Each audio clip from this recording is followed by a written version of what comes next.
glorious victory.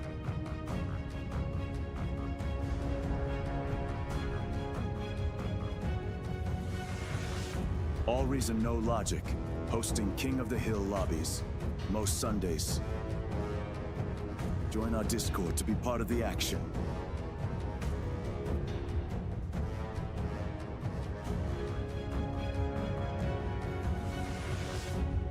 See you in game, Commanders.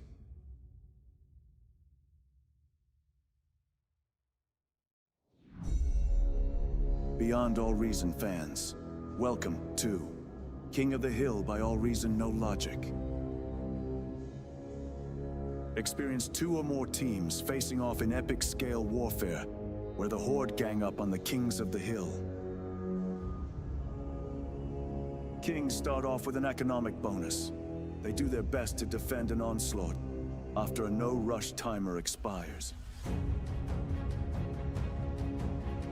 Test out your micro and defend against multiple players in variations of this game mode.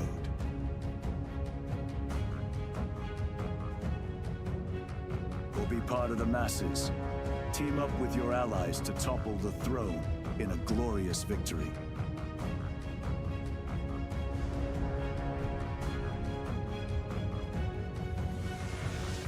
AllReasonNoLogic, hosting King of the Hill lobbies, most Sundays. Join our Discord to be part of the action.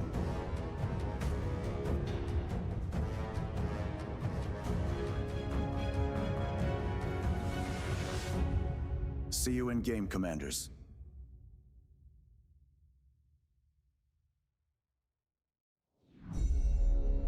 Beyond All Reason fans, welcome to King of the Hill by AllReasonNoLogic. Experience 2 or more teams facing off in epic scale warfare, where the Horde gang up on the Kings of the Hill. Kings start off with an economic bonus. They do their best to defend an onslaught after a no-rush timer expires. Test out your micro and defend against multiple players in variations of this game mode.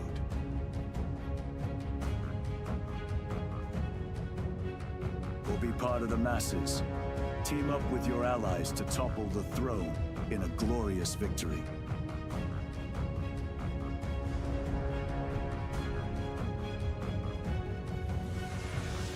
AllReasonNoLogic, hosting King of the Hill lobbies, most Sundays. Join our Discord to be part of the action.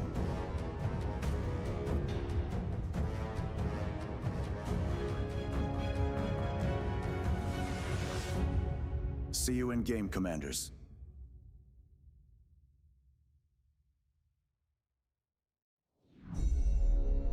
Beyond All Reason fans, welcome to King of the Hill by AllReasonNoLogic. Experience 2 or more teams facing off in epic scale warfare, where the Horde gang up on the Kings of the Hill. Kings start off with an economic bonus. They do their best to defend an onslaught after a no-rush timer expires. Test out your micro and defend against multiple players in variations of this game mode.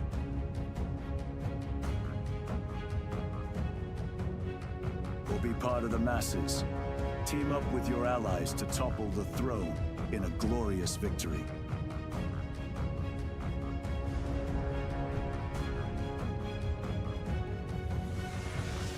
AllReasonNoLogic, hosting King of the Hill lobbies, most Sundays.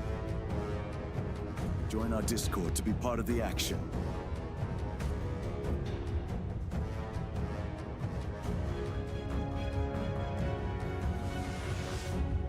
See you in game, Commanders.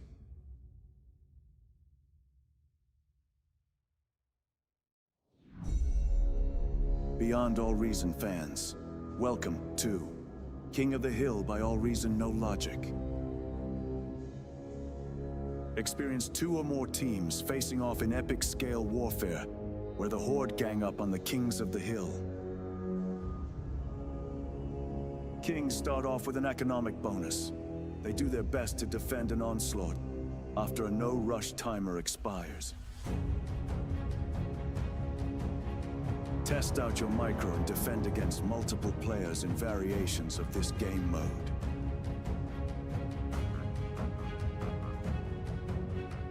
Or be part of the masses. Team up with your allies to topple the throne in a glorious victory.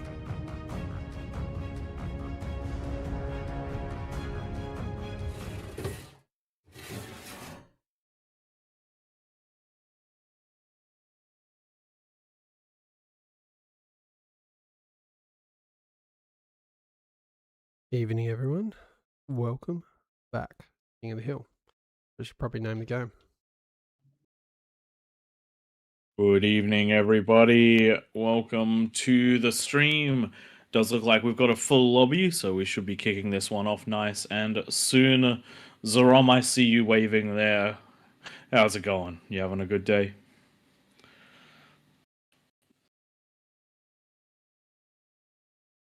See, if I play king, can I play king? Next map, small. It all comes down to how many people want to play king.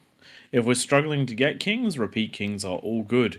If not, then it is given, preference is given to the first kings, to kings that haven't played. One thing about it, Claymore is sort of a little bit of a, I wouldn't say it's an exception, but it's definitely a less of a fixed rule when it comes to going Claymore to something else. But we play it by ear best as we can, so you should be safe. Should be safe.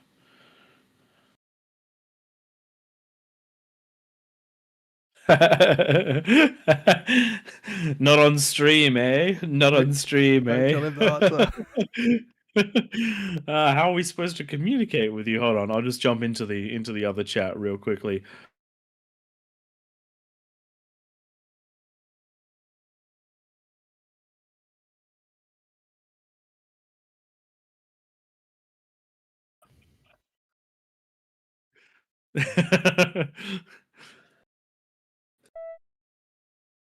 Maybe not. All right, let's kick it off. Oh, no, we need one more king, though.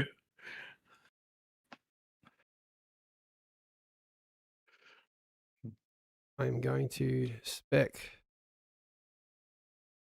someone at random and then put Chronographer as king, I reckon. Yes, do it. I can't believe Chrono's got the reinstall going on. It has been a minute since we've seen Chrono take a king position. There we go. Thank you, Citizen 3. Thank you, Zerom. How did you know? How did you know? But I appreciate it. I appreciate it a lot. Yes, it's Praetor's birthday, everyone. So that is joining you here for the eve of my evening of my birthday. So appreciate everybody who is here.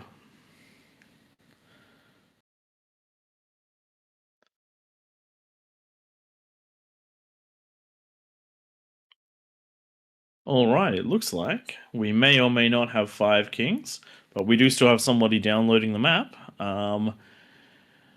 which means we'll probably have to give them a chance in the next game and maybe add somebody. Citizen 3 getting a 60 bonus? How did that happen? Who changed that? Chronographer, sneaky. Sneaky. So baby, give me that. There are some Let me more give you OSs in that. here, so we'll keep it at 45, I reckon. Hey, Yeah. Zerom, thank you for the gifted tier 1 sub. Oh, thank you. Well, to us. I don't think we've it's got Prey's the birthday, stream. so it's to him. We don't have the streams linked yet, I don't think, which means that I could not see that one, but that is a good excuse for me to pull up our stream.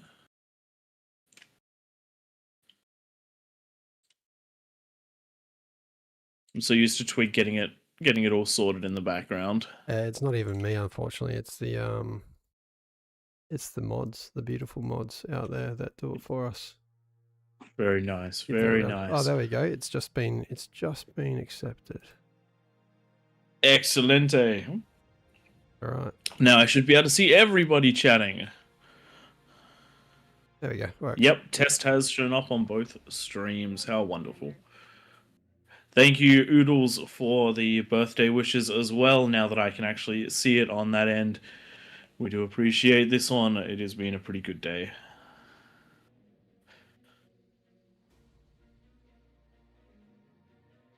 And I see you there, chronographer, in both chats. Newt, Newt, Newt, Newt. All right, ladies and gentlemen, that was a quick load in. That's everything. Everybody basically ready to go. Give them another, we'll say 30 seconds to place, and then we will kick things off. And don't you worry, I have not forgotten to change scenes.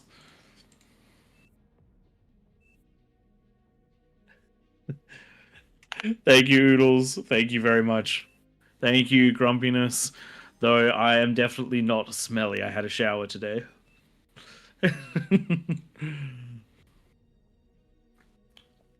Thank you, Stuart, for the birthday wishes. Thank you very much.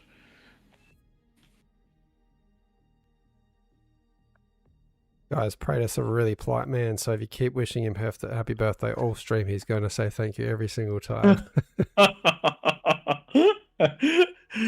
I'll also be wildly embarrassed the whole time.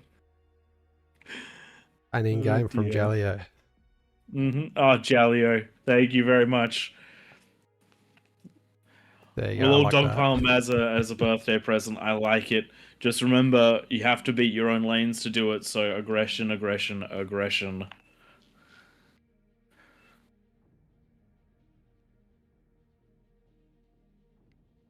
I am a big boy now. I'm finally an adult.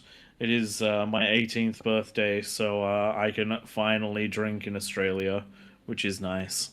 Which is very nice. That would be nice. All right, I'm going to force start this. Almost everyone readied up.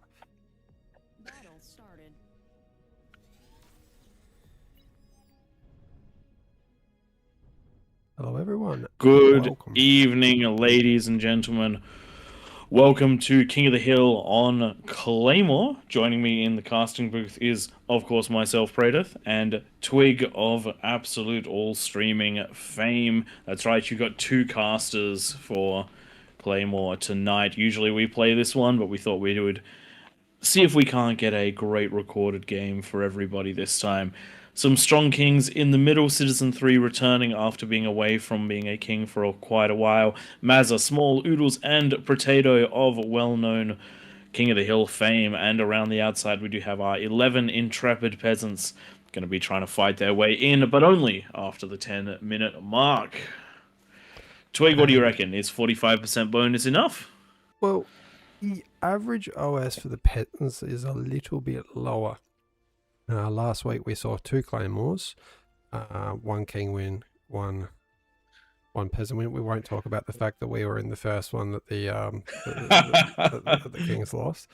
Either you or I have played this map for the last good 2 months. I reckon it's the first game of the night, and we always try and sneak one in before the lobbies are too big. We do. But you know, it's just too tired today, and you've probably been eating too much cake yourself. No cake yet. I'll get my cake on Wednesday. Nice. Yeah, now, I'm looking Oodles. forward to it. Mum has made me a wonderful marble cake, so I'm looking forward to that. Mr. Fishhouse Mike, thank you for subscribing for 14 months in a row. You're an absolute legend. Thank you. And thank you for the birthday wishes as well. You're a popular man today, Prey. About as popular as Oodles, our yellow commander. He is in the hot seat, the 3-person lane. He is the highest OS king, but he is against Dominus, Jalio, Darshi Bag. 3 of the most frequently seen, some of the most frequently seen King of the Hill contenders. And these guys very, very rarely fall when they are getting together like this. Yeah, Team Dominus has been the only 3-stack lane to be able to roll me in this map in a very long time. So I am scared for Oodles, but also excited to see what he can do. You say roll, but they didn't just roll straight in and dominate you straight away. Pun intended. I mean, yeah, they did destroy me. Yes, you did well to hold off. I've been lucky not to face them. Maybe we should set that up just to see if I can hold them off. I have a very conservative build, so I actually would like to see if the more conservative build, which only sees one fusion go up by the 10-minute mark, but a lot more units and a lot more towers, will do well against them, because I'm pretty sure at the 10-minute mark they go for the usually blitz or a bunch of ticks. Oh yeah, so many blitz. But their T2 is quite often hounds, or if they do vehicles, it's Mausers. And I think the welder tick combination that I use will be good enough to push that back, because I also use a persecutor in my defense by the 10-minute mark. And that persecutor, that's the reason I get it. It takes out the fat boys, it takes out the sharpshooters, it takes out the Mausers, etc. The only thing it struggles against that I've only ever come across once is the arbiters and the ambassadors. Man. When they start bringing arbiters to play at like 11 minutes, it's pretty rough. But if you've got anything that can produce pawns, ticks, or grunts, you can usually jump on them before they do too much damage, because the investment required to have arbiters means they don't have too much else. Yeah. And it's very rare that we see that. Very, very rare. Yeah. Just look around the map at the King's Mazza getting his T2 lab up. He's a little bit late. I'm actually not too impressed with this build. 20 wins at 4 minutes, and the T2 lab just coming down now. It's not bad, but it's certainly 5 or 6 wins behind what you would hope to see at this point if you're going for that late T2 lab. I wonder what stalled this. Maybe too much emphasis on those conversions at the back. Yeah, I reckon the three builders. Yeah, 2 construction and bots a on build wind, turret, and 3 on converter. I reckon it should be the other way around. 3 on wind. Yep. 2, maybe even 1 on conversion. Well, the thing to look at, all of these are closed. All of these are closed.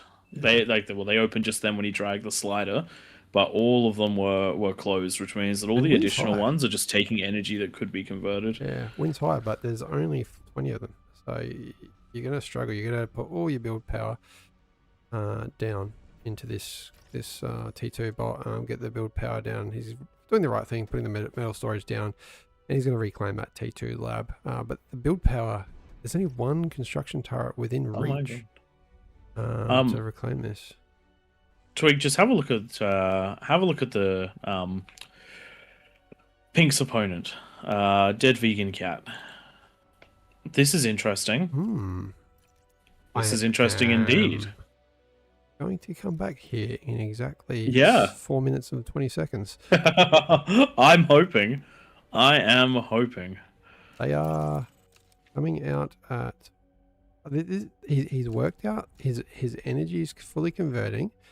He's got so 13 to 15 metal per second. He's fluctuating depending on wind. He's getting out 1 of these per 4 seconds. The ping with his ally. Yeah. Oh, if the Fringe was doing it at the same time, that would be hilarious. They're going up against Small, dropping down his fusion at the moment. The interesting thing about this build is where does it leave you if it's either successful or unsuccessful? Well, I can answer that. If it's successful, you win your lane. If it's not, you probably don't. But that's the thing. If you win your lane, do you then have what you need to tip another lane? If you have res bots, I think so. I think you quickly go and res by rights at the 10-minute mark if there's only 1 or 2 fusions. If they're not stacked against the fusions and you kill them, they usually leave the shell. If you have a bunch of them together, they quite often the explosion will kill the next one. But yes, you get up there, res straight away, res the 3 mixes, and then straight into the other lane. I'm going to be honest, I'm liking a lot of what we're seeing around the map. Though I would say I would love to see Zerom grabbing himself some sort of radar jammer when you do this sort of strategy, or at least laying them out so they look like they are wind. So just put them in two lines. People will be like, oh yeah, it's just another wind line. He probably has also over-invested in conversion. Wind is low at the moment. So even if it was double though, you'd only see double the amount of converters online. You need to just really make sure you're not spending the energy that you don't need to on these converters. They are over 1,000, 1250 energy each to build. So you're not converting by actually building them. If you keep building them, probably turning 2 metal per second off at any point in time. I'd actually love to know that statistic. What is the metal that you're not recognizing by having that continuously building? Up against Citizen 3, these guys going into the Ticks Hounds world, similar to my build, going into a second fusion though. He's got the 1 Tick Lab, 1 T2 Lab. I don't like putting them together because the construction turrets are all automatically going to assign to the T2 lab for longer. I like to have my T1 labs just outside the build turret ranges, so that they can just build their own things off their own build power. One of the things that I will note is with this build order, there's 3,000 metal sitting there in the T2 lab, which really could be... you always want to build the fusion before you get back into constructing units and having that T2 lab, because whilst there's the 4 hounds, 5 hounds that are out right now, it does massively delay that fusion reactor. This is going to be really good at 10 minutes prey. Sorry. Yeah, I think it is. We've got a lane bottom left. We're going to have all T1 against all T2. Then we've got 3 lots of actually here we go. Yeah, T2 economy feeding T1 on the bottom right. Over on the right, we've got, this is for the peasants by the way, T1 and T2 production happening. Top lane, T1 and T2. So we've got a mix of the T2 and the spam coming in from the peasants. And then finally, good luck Oodles, you've got 2 lots of spam. Well, actually, no, you've got T2. You got, there we go, we've got Mousers. We've got... Thankfully, spam, the T1 that's going to come up in this 3-person lane, while Pounders are a pain to deal with, oh god, there's the Mousers. Yeah, this could get rough pretty quick. All right. This could get rough pretty 5 seconds. quick. Tick, tick, tick. I am checking out the bottom left to start with. Oh my god. 10 minutes, we are off to the races, and everyone is moving in some way, shape, or form. You know, Small's got the perfect answer, though. Jaguars do a lot of splash damage. I love to see the fact that... Oh, what a spread. Yes, he just spreads it out. What a spread. So it should be able to get in here, and I would not be surprised if Small is the first commander to fall. This is amazing. I've got to get rid of this. This is why having a comm ready to walk into the front and self-D is super important, because this ain't gonna end well for Small. Small, I can tell you right now, just based off of this game, even if there is competition for the kings, you can be a king next time, because you did not get to play. One constructor. My god. One constructor and one construction turret left there. So technically this lane has not fallen yet. That was about to be the record at 50 seconds for a fallen lane. But these guys here just being kept alive. No energy though to shoot this stuff. So there we go. If we see that constructor fall, that is that lane dead. Done. Now we've got some incisors trying to go for the build power in the middle of Maz's base, but unfortunately the Fiends just enough to hold this off. I think we've got a counter attack over on Citizen 3's lanes. Not enough units coming out of Zerom and Taxman, so the T2 is in and dealing damage. So it looks like the peasants are going to take one lane easily, and well, not easily, it was a very expensive and all-in type move, but it did work out. And then the kings are going to be doing somewhat the same. More fighting down in Maz's lane, and we have even more incisors, and they're spread out better, which means that they are going to get even more damage on those Fiends. You can see the remnants of Maz's commander. He's gone and detonated, and that's probably what saved him from that first rush. Those incisors going for the build power. If we can get some chain reactions there, it's going to really slow down the production. But you know what? Good luck Oodles. He's now against 5 players. And while this has happened, Oodles has managed to take out Dominus, but he is about to... Oh no, Tick in the back! Tick in the back found one way, and it is being eaten, but it's gotten plenty of damage on. It's out of range of being eaten. It can find itself that one conversion, and it is going to take out the converter, I reckon. Oh no, The Fringe, just let it do its thing. There we go. There we go. There we go. It has been eaten, but that's a nice chunk of conversion. Still, the lane is struggling to the Sumo and to the Sheldon push. The Beam is doing a good amount of damage, and the Pounder's coming in to clean this one up. To clean this one up. On the right-hand side of the map, the T2 from Citizen 3 has built up, and built up to prolific levels, and now Taxman is in big trouble. And in the bottom of the map, we do have Mazza. Mazza is... Does Citizen 3 have a 55% bonus? I would say that has to do with Chronographer, maybe, at the start of the game. He shouldn't have a 55% bonus. It should be 45%, same as everybody else. Interesting. Does look like the Sumos have managed to hold off the attack on Mazza's lane. At least for now, a little bit of extra micro out of Small. Just holding that one off. Does look like we have a... does look like we have 4 kings still intact. 1 king has won their lane. 1 king has done some damage. And the rest and the peasants, we have ourselves what looks to be 8 peasants left. You can really see what kind of happens if you don't win that T1 phase of the game. Down on that bottom right, we've got Raven and we've got Starfell, who have a lot of T1 coming out.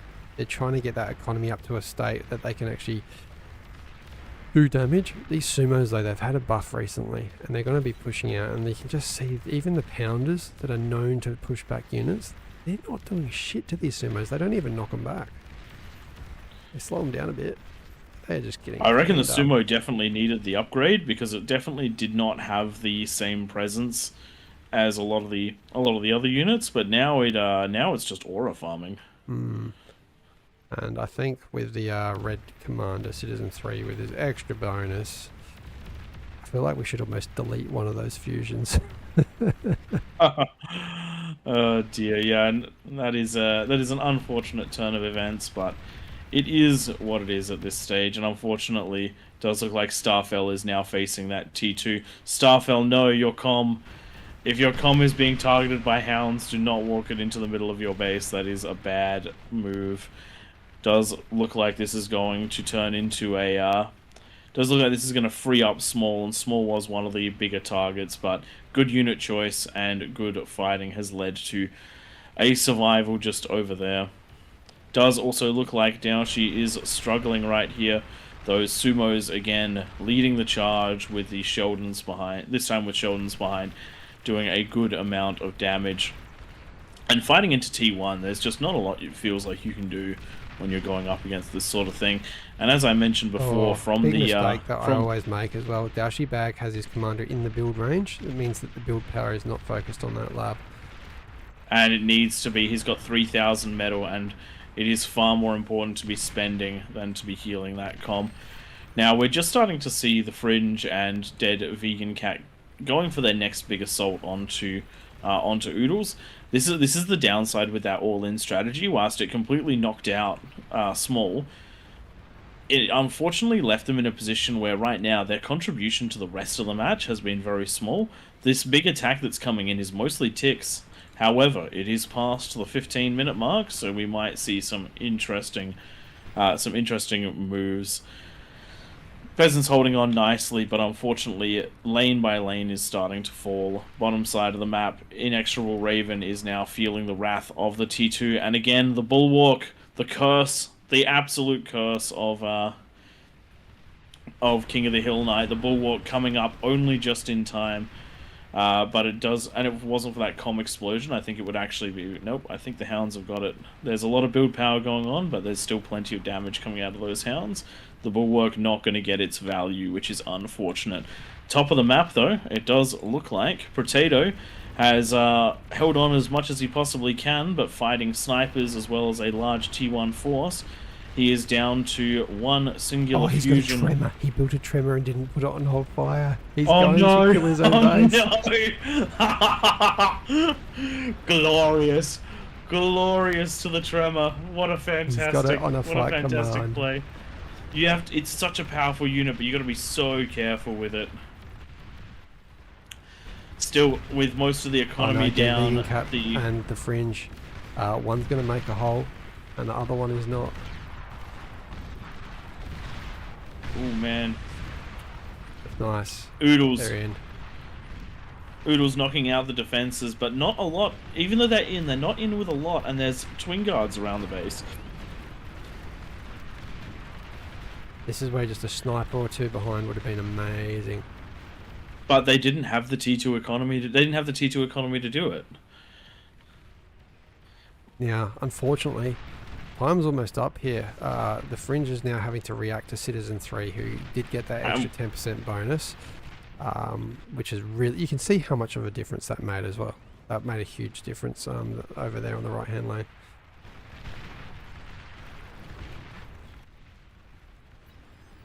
And unfortunately, with them trying to get that first fusion up, it's just it's not going to be enough to hold off the T2. And that does leave us with just a small pocket of peasants. They've done a great job trying to knock out Potato, but now they are fighting against the straggler units of Citizen 3 in the top, and the defensive units of Potato.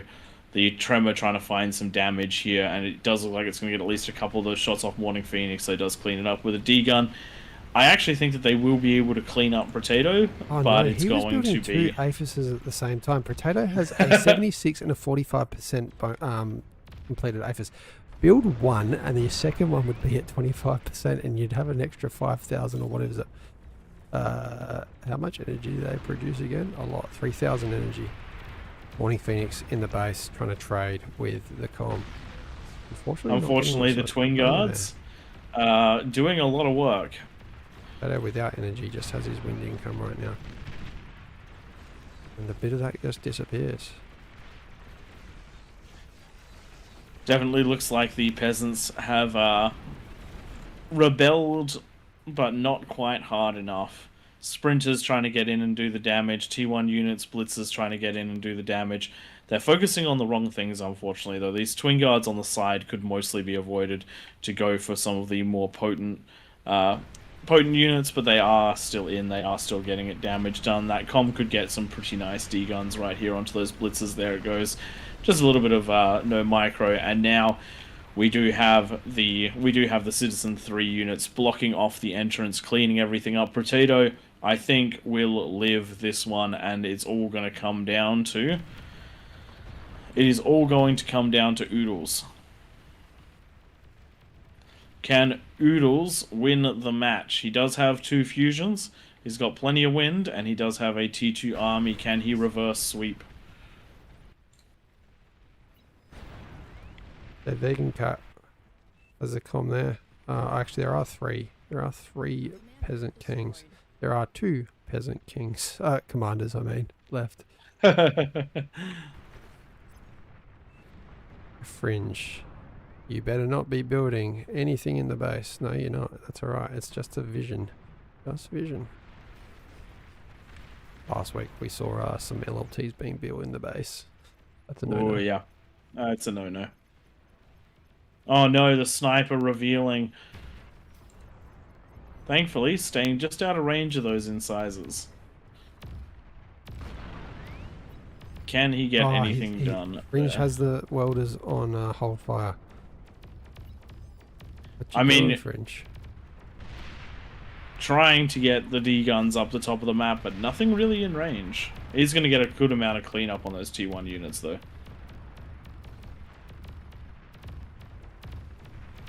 Though I feel like the rest of the T1's going to start becoming a problem for the Fringe. There it goes. Alright, ladies and gentlemen. Only a couple of peasants still stand. Kings swarming units across the map. What is it that the peasants can do in this situation? There are still, I mean, yeah, eco is massively in the favour. I genuinely think that 10% bonus, maybe not didn't change the outcome of this game, but Citizen 3 definitely wouldn't have swept the bases quite as fast as he did, meaning that Mazza wouldn't have been assisted so early, and then subsequently Potato wouldn't have been saved. And I Well, think he's we also would have got two seen, fusions that he's given over to Potato to keep Yeah. Potato alive, I which think certainly does impact the economy. Yeah. Oh wow. Now Potato is healing and building the least built APHIS. Potato, are you drunk? It's okay. What did the APHIS do to hurt you? Still doing what you can, getting the reses off where you can, getting the reclaim where you can, just trying to hold on for as long as possible so that your teammates can deliver the killing blow, which is exactly what we do recommend. If you're in a bad position as a king, focus entirely on staying alive if your team is in the lead, because you can come back simply by keeping your peasant occupied. Actually, with the last, may I add, res commander for the peasants been seen. Get some D guns. Oh man, good value. Peasants down to 1 com. And this is game. That is too many shots And that to is dodge, GG. duck, dive, and weave away from. Sorry about that extra 10% bonus to Citizen 3. Accidents happen. Maybe it changed the outcome of this game, maybe not. I think it just prolonged, maybe expedited, I should say, the outcome. King's in quite a good position the whole match there, apart from that lane for small.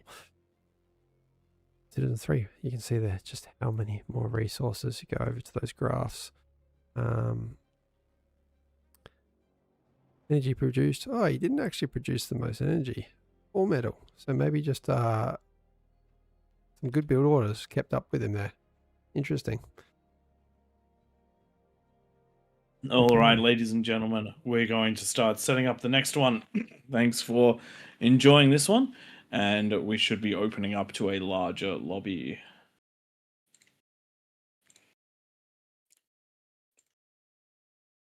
Seven Kings in the middle. And I am going to attempt to use PsychoPew's website right now to see what the bonuses should be. We will find out, though. Thankfully, there are now 7. Oh, no, there's more than 7 kings in the middle. Lots of people want to be king today. We like that. We like that a lot. No, I have promised Small that he would have the opportunity to be a king in this one. Okay, who have we got in the middle? We have Duxie.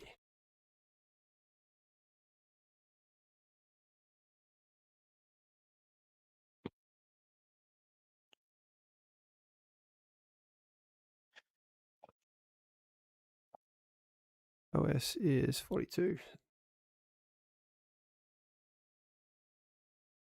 I'm letting you pick them. Looks like Chronographer's picking Master Bell, yes. Yes, we can definitely have a shout out for the Sydney ARNL. Twig and I got on earlier to talk about that one, and we've grabbed a screen grab of the message that pops up when you log in. And between now and next week, we're going to be adding that into the overlays so that people can see it, and we're going to try and talk about it more and more as it comes up. So, for those of you that don't know, in Sydney coming up, there is a 1v1 LAN that is going to be taking place. With, I do believe, first place has a prize. Yes. Yeah, $400 prize. Yes. So we're looking forward to that one, and we are currently talking. We're currently talking about whether or not it is possible to participate in any way, shape, or form. We are not in Sydney, but we'll keep you posted as we know more. But beyond that, it's I think, as far as I know, this is going to be one of the first in-person bar tournaments. Is that correct? Yeah, for Australia anyway. By the way, Yeah, for if you're Australia. listening, we're going to go with a 47% bonus. You can see on my screen. That is the bonus that was spat out by PsychoPew's. Okay, 47 it is.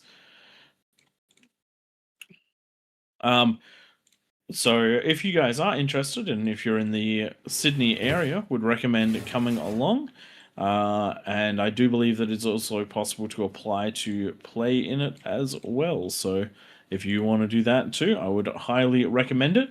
We're gonna sort out exactly the full details between now and next King of the Hill, so that we can talk about it properly and keep the bar community Apologies, it was informed. prize pool of 400. So yeah, Prize pool of 400. Okay. and mightn't I add that there's also the ego that you gain if you come first, the head swell, We do like ego. the pat on the back. Yeah. So anyway, we will get full up-to-date details between now and then, and we'll make sure that we we'll make sure that we keep everyone Yeah. up to date, because we'd love to see this succeed. Beyond a Reason is a fantastic game, and we are always doing what we can to try to help them out best we can. And how good would that be if you're the first person ever to win Australian Tournament of Bar? Can have a crown. You can make yourself a crown and can say Australia's first ever Beyond All Reason land tournament winner, and no one, even if they win 5 years in a row after that, no one can take it away. There we go. So Master Bell is saying $30 to play. The more players we get, the more likely they are to run one next year. So if we can try and fill out those numbers, it will hopefully lead to more and more of these over time. And in the future, when the game has had its Steam launch as well, I bet that people will look back at the recordings of these and regret not being part of the game at that stage. I tell you what, Prey, I'd love to see you cast that event. That'd be pretty cool. Unfortunately, not a Sydney man, but you never know. You never know. When teleportation becomes a thing. Exactly. I might have to get myself a suit, a British accent, and a top hat, and then I can become a professional caster. You're a man of many suits. I remember back in the day, you had a suit guy, and you had like every Christmas. By the way, me and Prey are related. Every Christmas, like you had a different suit. Or I was like, wasn't it reindeers last year? And then you got Santa Claus this year, and Easter, and I I'd like still to see have a a suit bar guy. one. I'd like to see a bar suit. Yeah, I would appreciate a bar suit. That a bar Christmas suit would be even better. Don't forget the But yes, no, AllReasonNoLogic I do logo. still have a suit guy, and I can't wait till my business has earned enough money that we can get custom suits for our business. That'd be great. Okay, Kings 26 wins and 49 for the Peasants this year since we started recording those stats. Oh man, is that just for this map? That's for since we've recorded Kings vs Peasants. Okay. Full stop.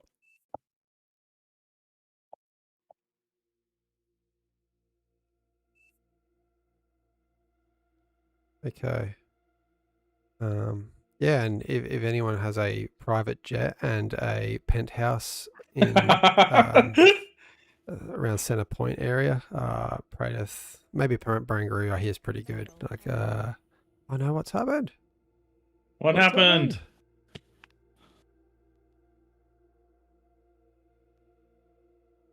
Oh, draft placement. That's weird. That should automatically apply. No, it's definitely got all teamers loaded. Unfortunate. Yeah, Fish. We didn't forget. It is a copy and paste preset, so that's a bug. That is a bug. That's right. We'll get it sorted and get everything up and running again. We type almost nothing into these. It's just literally notepads and Discord. Discord's got a cool function where you can kind of like embed a message so that you don't have to select the text. You can just click on the message and it auto copies it. And that's how we set up most of these, so that we've got a central point of codes for each map.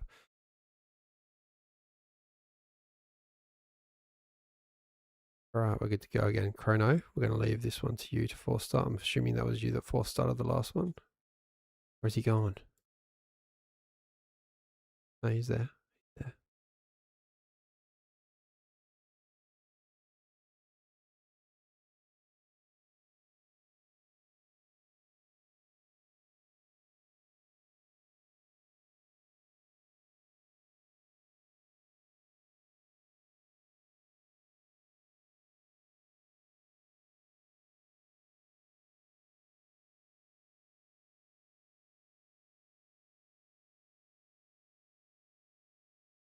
just realised that Citizen 3 is only 3 chefs. So that was interesting. Where can I see the rules for King of the Hill? No air, no static defense. That reaches their base. Also, we've got a tweak now that literally makes structures not damage other structures. So you can shoot a persecutor at a T1 converter. It's going to take like 100 shots before it dies. But the answer is on our Discord. There's a full list of rules.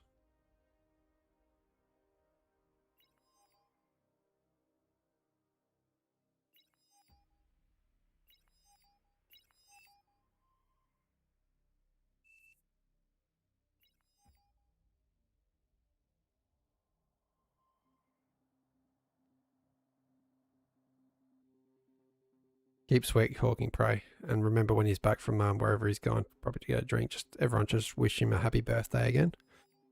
Like everyone, just wait until you hear his voice again.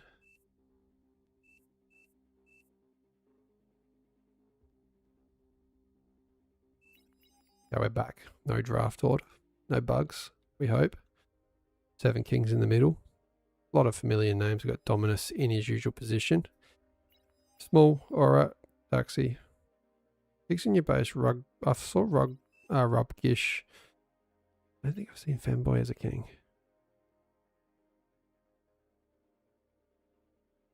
All right, ladies and gentlemen, I am back. What have I missed? Let's have a quick look up there. So, get a foot in now, so that in the future I can try and get paid for it. It's not about it. Definitely, like, it genuinely isn't about getting paid for it. We do this for the love of the game. It's literally just that I'm not in Sydney, and it is what it is. But as I said, Twig and I will discuss it. I will also talk to the organizers and whatnot and see how we can do to support them, just like with the with getting a something to put on our overlay so people know what's going on. But if there's an opportunity and a way to cast it, I definitely will. G'day, Barney Dog. Thank you for the happy birthday.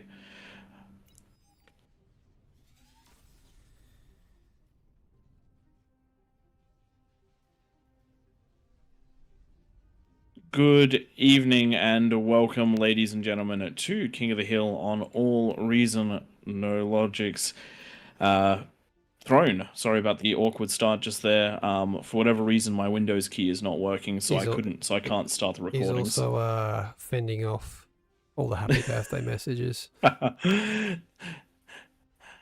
Thank you, Master Bell. I'm excited to be celebrating my 50th, or at least I will be in another 32 years.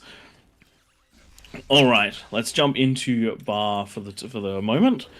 In the middle of the map, we do have Small in the eco position. We'll see whether he can be more impactful on the game than the previous one. Not his fault. He got rushed by more units than I think we've ever seen on Claymore. I would love to see everyone just build a whole lot of units on this game. Like, oh my god, it'd be so good. We should do that. We should organize that. Whenever oh yeah, guys, we're playing as peasants for the first time in ages on Claymore. We made it happen once. No weird planes here. We made it happen once. Tom Prateth and I joined, and we got a good half of the players on Raptor Crater to build T1 units, and everyone rushed the 10-minute mark, and the game was over by like 12 and a half minutes. That's so good. 10 minutes of eco and building of units, and 2 minutes 50 of gameplay. All right, so for those of you new or who don't know fully what is going on, King of the Hill is where we put 7 or so players in the middle of the map with a bonus to resources. That means more metal from extractors, more energy from the wind, and more metal from converters. That also does mean there's a bit of exponential scaling from the wind, because you double up on the wind, then you double up on the conversion. Very nice.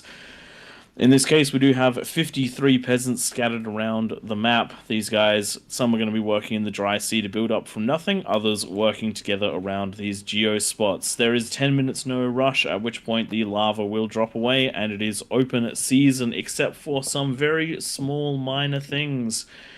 This is this being that we have turned arbiters off and we do not allow structures to be used offensively. So don't build catalysts and EMPs to catalyst and EMP the opponents. The reason they're still there is so they can be used defensively, because those things are amazingly valuable for defense. Here out at the peasants, I am Bradith, going... and joining me is Twig. I'm getting a little bit too excited there. Thanks for the introduction. Even though I've already spoken in this one.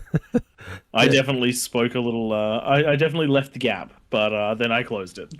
The Grump clan is over at 8 o'clock on the map. You can see coming there, and they've got a couple commanders. You're going to see some self-Ds, one being followed by the construction bot that will reclaim that metal, I am sure. This T2 lab is going to be up in sub 4 minutes easily. Looking clockwise, we have Jaleo, Zerom, Morning Phoenix, and others. A lot of the regulars there. Hello, Lloyd. These guys. Man, what is the Grump clan doing? These guys already have their T2 bot out. Come on, Grump clan. I mean, these guys also do this every week. Speaking of 12 o'clock at midnight on the clock, we've got the first bot out for the Newt clan. Peasants on fire with these commie ecos. Let's keep going around. A little bit slower over here.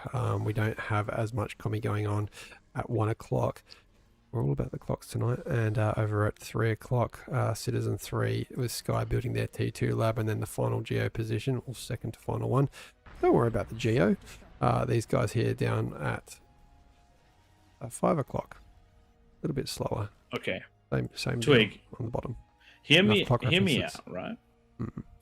Okay, so let's say that we ever gain access to some map editing and we learn how to do it, right? How awesome would it be if we could actually like change the colors of the grass in these corners and call them like and actually like spell out like the Grump clan corner, Creed corner, Newt corner, like. Oh my god. And like anytime something super crazy happens, like let's just say that there's a win that comes from the dry sea against all odds, we could actually name look, things for the future, maybe, probably not, but it would be absolutely awesome if we could cover the map in everything awesome that happened in King of the Hill. Oh, it'd be so good. Yeah. Alright, back to the game, ladies and gentlemen. So, as you can see around the outside, a lot of these corners are working together to get some tremendous eco. We're just about to get from the Grump clan the 5-minute advanced geo straight into fusion reactor. If you check out the kings, none of the kings have a fusion right now, so that is a nice long way ahead. A couple of them are just starting to place theirs down and build it, but it is a long way to go. And in comparison, looking around the map, we have plenty of corners doing the exact same thing. So the Fringe just getting their fusion down as well. These guys have the metal to build it too. Going to be a rough ride for the Kings, I reckon. But they do have some things going for them. So if we look at Duxie is going for double fusion, with the first one coming down pre 6 minutes, which is a strong start. I do believe that they may have been shared a T2 con, and it is going to give them the metal to move forward so long as they can convert it. Defense is built a little bit early, but not too much invested in it yet, so not a problem there. Does look like we're going to see a fusion out of Tixon. In the middle of the base, we are just about to start seeing the fusion being made from Small. Small, however, because it's been handing out these T2s, definitely does end up a little bit behind as far as that eco. How many did he hand out? I think he handed out 3. Yeah, okay. That is what I would expect out of the middle player. I mean, he's still going to go all right. 7 minutes, he's going to drop down that fusion, which will be paid for by the reclaiming of that T2.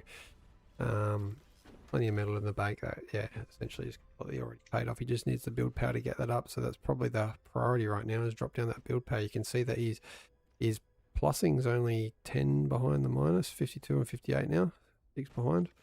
You can see a few more going down. That'll catch him up. He'll get that online pretty quick. One base layout is so important in this game. I do not love seeing that conversion next to the fusion. You get something in there, even a tick, and yeah. It is. It also, just like for those of you that want to hear a shameless plug for the video that's going up tonight, the entire game is won or lost based off of the location of the fusions and the APHIS. Catapults raining hell down on the base, and I'm not going to tell you whether they actually hit it or not, but they either hit it early and made a lot of damage, or they missed it completely and just couldn't get those shots through. So, shameless self-promotion. That one will be live in about 30 minutes, perfectly timed, so that it's nice and warmed up by the time King of the Hill finishes for tonight. You can reflect on a previous week's game. That Nuke Clan going for that APHIS now. Ooh. This ticks in your base. This is an ambitious build. Double fusion into APHIS. That is a frontline APHIS and a half. We'll see whether it pays off. They do have the build power to get it up. Oh, they're both doing it. They're both doing it. But ticks in your base is not in the spot to do it. I understand Dominus's. Dominus doesn't have the build power to do it, I don't think. Dominus definitely. Oh no, he does. But only 10 seconds to really deal with things. This is going to be tight. This is going to be very tight. Minute and 10. We've got time. Yep. We've got time for Dominus, but there is nothing there for ticks on your base. Luckily though, the people they're up against don't look to be pushing too hard. They're going more into defenses than any sort of fast attack. I mean, they are building units, but they're not the sort of units that push a front line. No. Oh man, this is a real opportunity here for the peasants to win if there is spam going in. We do see, and this is also why we recommend absolutely every game pushing the ramp, even if you just run away. Even if you just run away. 10 minutes is when the kings are always the most vulnerable. Unless you're, pushing into me. I'm never vulnerable at 10 minutes. Don't even try. I was thinking the kings were going to just get rolled based on the fact that they only have a 47% bonus and throne's not been great to kings lately. But looking at the defenses that are being put up by the peasants and really the lack of units, maybe they have a chance. Because if the kings can take hold of that middle layer, if they can stop those annoying spiders coming over the hills, etc., probably gonna be all right. And let's check it out because 10 minutes. And then they're gonna have APHIS economy, and APHIS economy is strong. APHIS economy is very strong. Well, there you go. Bit of coordination out of Rugbish and ticks in your base. Don't worry about defenses because there is a big T2 army there to defend for you. Nothing necessary. Duxie though, only the 2 Scorpions defending their base. No pressure out of the peasants. It's a quiet start to King of the Hill and Throne. But Kings looking like they're going for it. No vision. So they're going to be taking a lot of damage on these hounds. The world is a little bit too far back. Thankfully, they've pulled back just in time to not completely lose that one. One thing I would always recommend is ticks with your army. Just because you got that bonus, you do have the economy to manage it. That vision is worth its weight in gold. Looking at the bottom of the map, starlights at the 10-minute mark. Those are nasty to deal with. Welders don't take reduced damage from starlights, do they? Oh, good pull of all these termites. They are going to clean up all that chain reacting damage. Wicked. Nice that is a save and a half right there. Well done, femboy. Nicely done right there. And that's one of the risks of going too close to the wall. If the kings have spiders, they can use spider tech too. And speaking of spider tech, it is going to be termites against recluse. And in close range, the termites usually win that one because they're a bit tankier. And they got them lasers. They got them lasers. Every time. And not to mention, even if the spiders do get to the top of the hill, even those, if the recluses, they were going to be running into a wall of pain. The recluses against the hounds went a different way over on the north lane. Rugbish, half the base is gone. Oh god, and the conversion. And they see the last... Oh, they got the other conversion too. And there's all the build power and the build power. Hicks in your base. It was actually spiders in your base. Oh, that's painful. That is very painful. And we've also got the Wolverines here, which should be able to take advantage of that vision too. That is unfortunate. And it also, the attack that's gone up against Sky has been pushed back by snipers and the pop-up turrets as well as the beamers. Really strong defense here, those walls. And there is vision. Player view. You can see catapult. It's been called. Target on ground at the build power. There it goes. Conversions, build power, APHIS is seen. That is not ideal.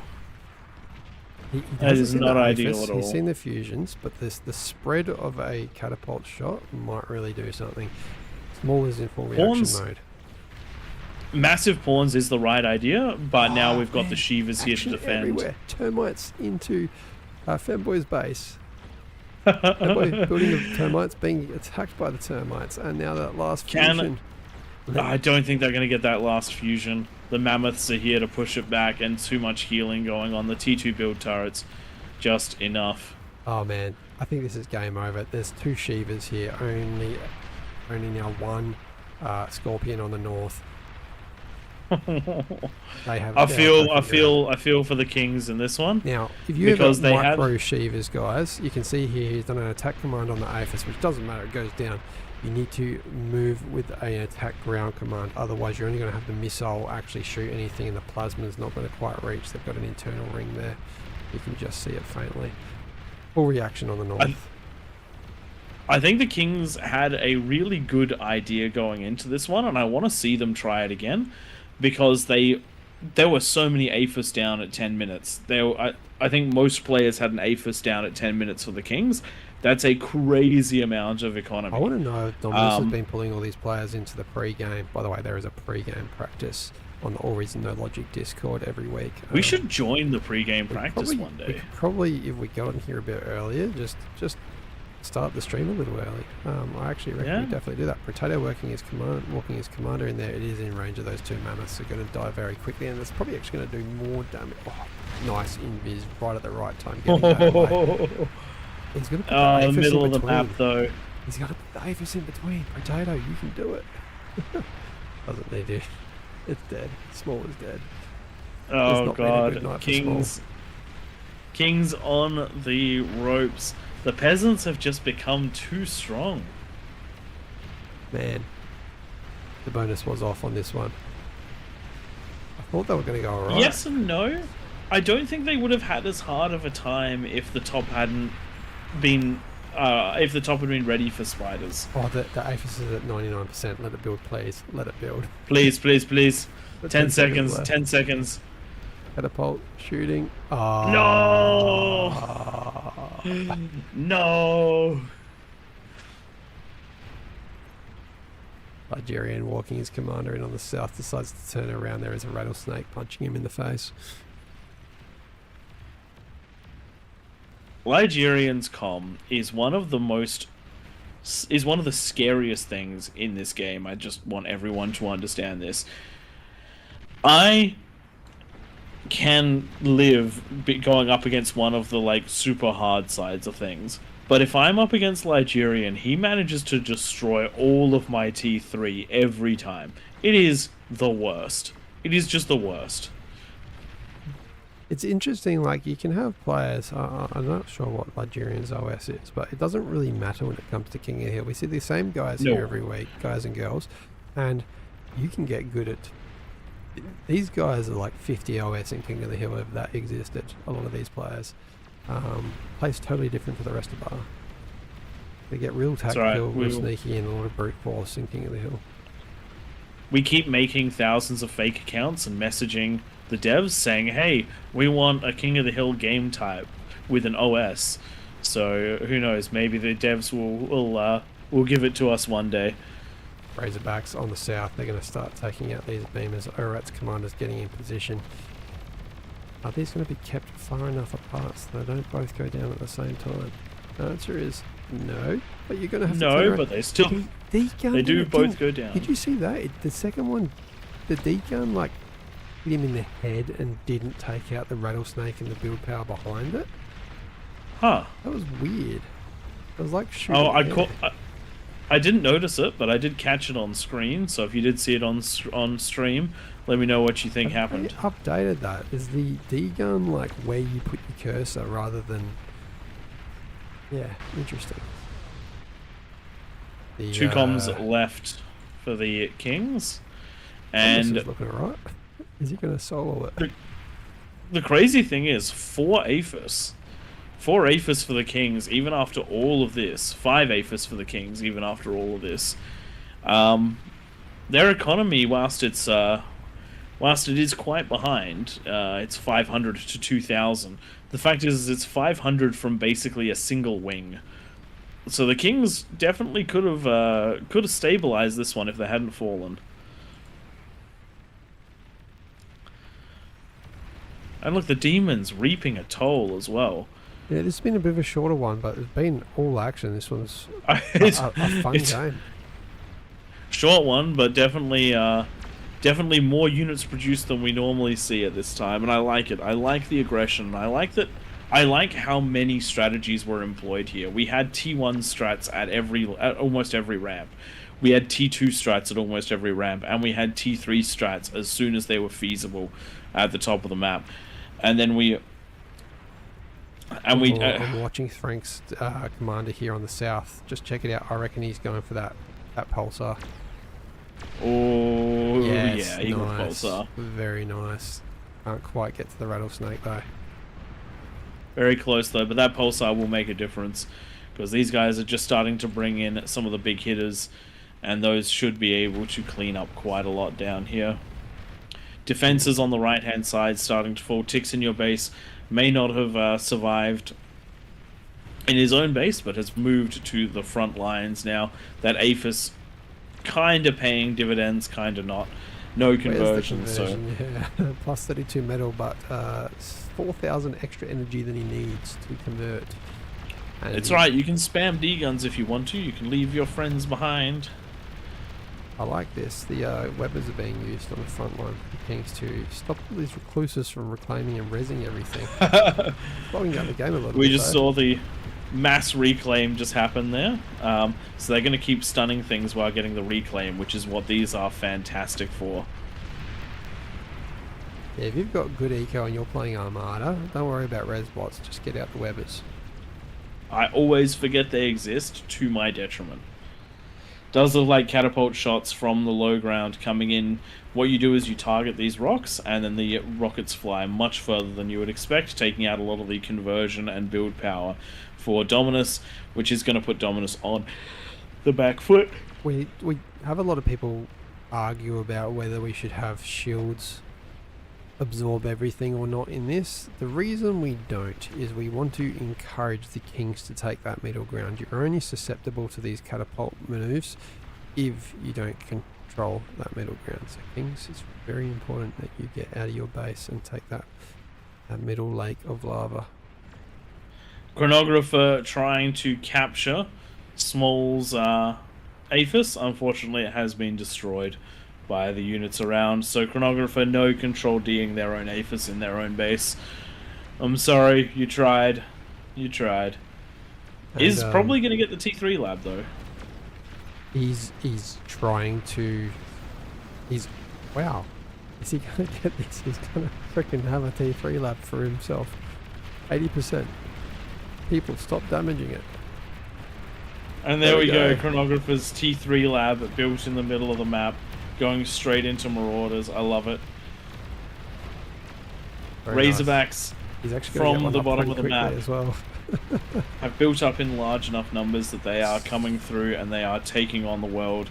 Currently firing at the one of the remaining This is APHIS so in the funny. games. Rhinoxer's going to kill Small's commander with the Marauder. He does. Play of the Oh game. man. Lots of good players that game. There you go. The peasants have it. Over in chat, we've been asked if we would consider reducing weapon range. What we have done is we have reduced the damage done to the other structures. So a persecutor, even a catalyst. We had nukes on even a nuke. They only do 1 damage, 1 HP damage to any other structure. Kings did well, All right. but peasants did better. Peasants, congratulations for the massive amount of aggression that you did just there. Kings, you held on well considering how much damage you took. You can see just how much it takes to actually fully break the Kings, even after they've had 2 of their wings destroyed in the early games. But peasant victory, and it does mean that we're going to jump into the next one, and the next one will give the Kings a fractional boost over the top. All right, ladies and gentlemen, thank you for joining us for this match. If you're on YouTube, like, subscribe, comment, all that good stuff. And if you are here all the way up to the end of the match, thank you for staying for the entire time. For Twitch, on to the next one.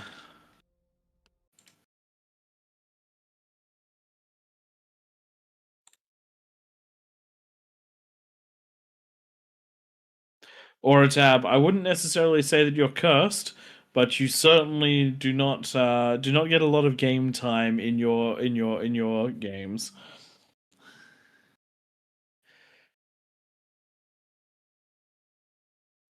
Thank you, Sam Dorr, for the birthday wishes. I do appreciate them. It's been a nice day, and it's nice to finish it off with you guys all here. Let's have a quick look up the chat to see what we missed. And while Pro looks at that, just a quick thank you again to Chronographer Dominus. Flows has been on tonight, setting these games up tonight, and all those other people that that have helped with these. Just watching everyone do everything in the background makes our lives so much easier. 10 kings, please. Sorry, 9 kings. Are we a Hey D and Samdor ask, are we SS Sigma? No idea. Would not have a clue, to be honest. What is Sigma? I don't know. I'm just I do not know. Someone tell me what Sigma means in gaming.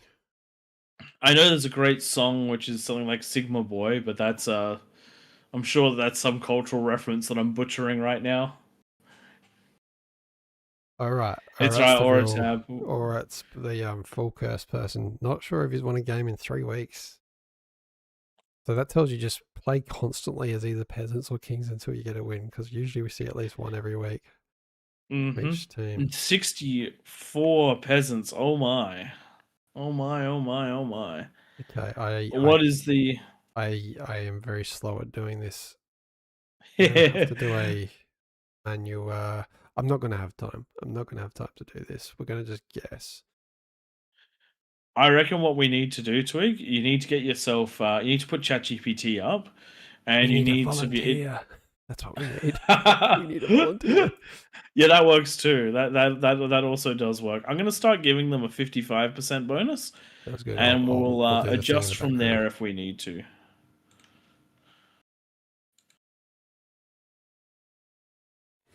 Let's go over to the menu and check this out. See if we can.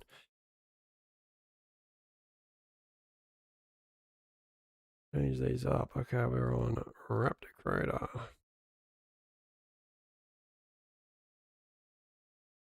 Alrighty. Here we go. Crushed on 65, so maybe 55 is good. Does anyone know who the last player was to join? Because I know we had 9 for a moment there. I think Rugbish has been in for 2, or he was in the last one, so maybe he can be out for this one. All right. We shall make the adjustment. Oh, we've had somebody drop out, so that works. That works indeed.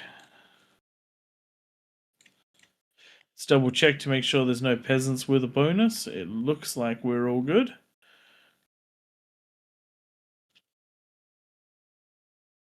Thanks, Rubbish. We do appreciate it. We try to give everyone a fair go. It's if we could simulate games and run them with everyone, we would. But we only have so many slots we can fill.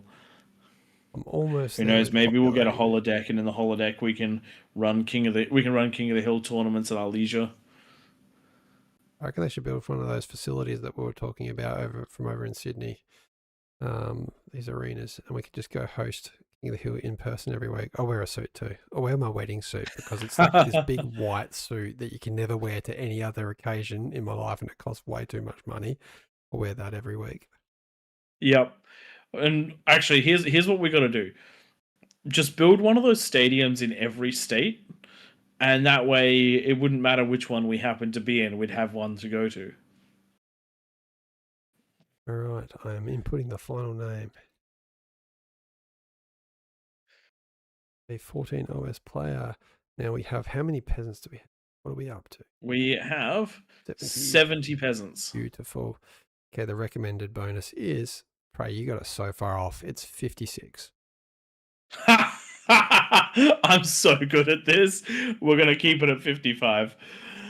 You watch the Kings lose now, and it'll be a really close game. That 1% made a difference. 1% makes a difference. Orphan, I am sorry to do this to you, but you basically have 20 seconds to download the map.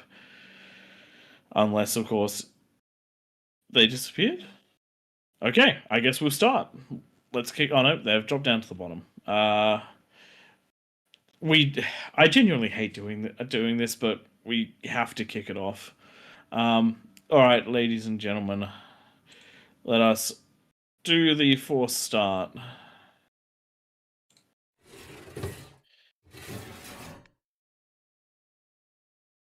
Once again, thanks Psycho PP for setting up that website. That really helps verify those percentages that we apply to the Kings, and more so than verify, it's just it's really just taking away the blame from us if we get these percentages wrong.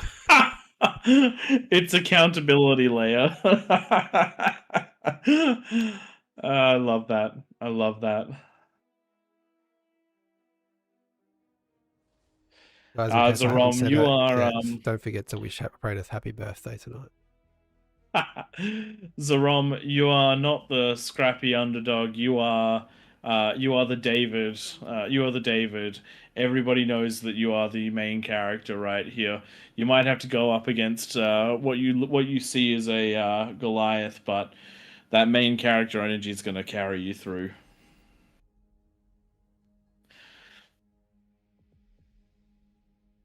Besides, we only sometimes look like we're Goliaths because we're very loud, and because we control the mics.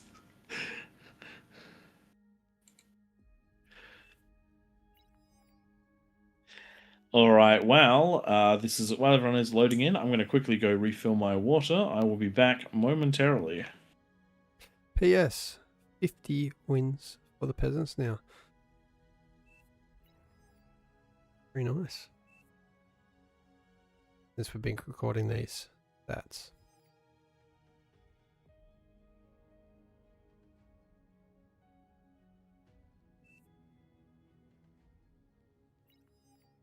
Oh, we got 2 pumps in the middle. We're heavy on the Grump clan tonight. That bottom left is looking dangerous as ever.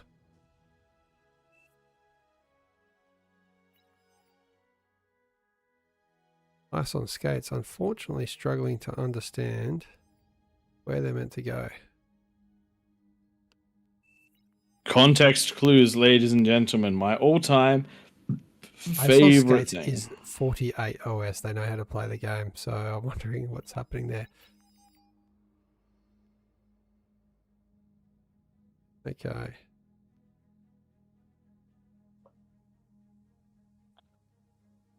We've got 4 red dots on the right-hand side out of the peasants. We'll just give these guys a chance to load in.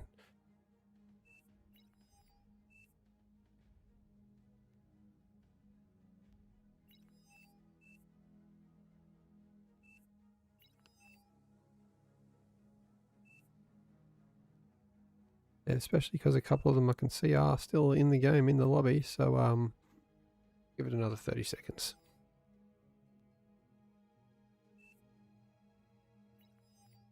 We could have almost fit in a Krakatoa. Maybe we'll go to Krakatoa after Raptor Crater tonight. Will depend. The last game on Raptor Creators took quite a while. Oh my god, was it last week or the week before? 3 Oh weeks my ago. god. 3 weeks ago we had an hour and a half game. I went to bed at like 1 o'clock. Ugh. That was. And we've set up the same conditions to do it too. We've got powerful eco corners and we've got Legion on. Feel free to start this in 30 seconds, Chrono, if you're listening. All right. Did you say we got Legion on and the T2s? T2 converted. Yep, we've got everything we Chain need reacting. to recreate that. Games can get big. We have some powerful kings in there. We also have some powerful peasants. That bottom left is looking stacked.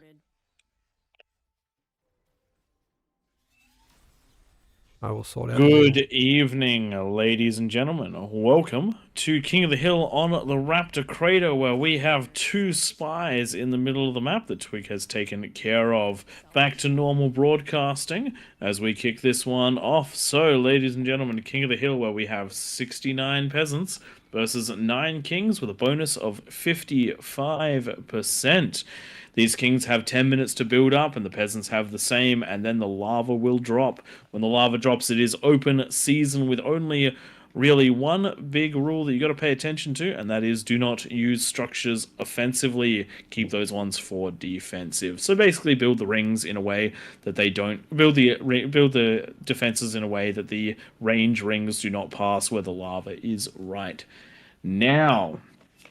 All right, ladies and gentlemen, for those of you new, how can this possibly be fair? Well, that plus 55% bonus means that every single metal extractor gives 55% more metal, every energy producer gives 55% more energy, and every converter gives 55% more metal. It multiplies, so you get 55% more energy. That means you have 1.55 times. Then you get 1.55 times the metal, so you're looking at a absolute boatload of extra resources from that conversion as well. The kings will scale hard, and they need that 10 minutes. Joining me in the casting booth is Twig, and I am Pradith, will be your hosts for tonight. You can see Ice on Skates. Haven't seen them in the middle before. A very high 48 OS starting on that top right lane for the Kings. Stalling out very early on energy, so that 55% bonus, maybe not used to it. Maybe not used to the fact that the wind is on its way to a dive down to 2 energy per second, roughly.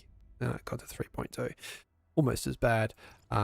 Relying heavily on build power, but this means that the metal is not converting. You can see only plus 9 per second there, and it's on its way back up, so things should turn around for Ice on Skates. They are against a reasonably good lane over on the top right, but I am not seeing Commie Eco happening.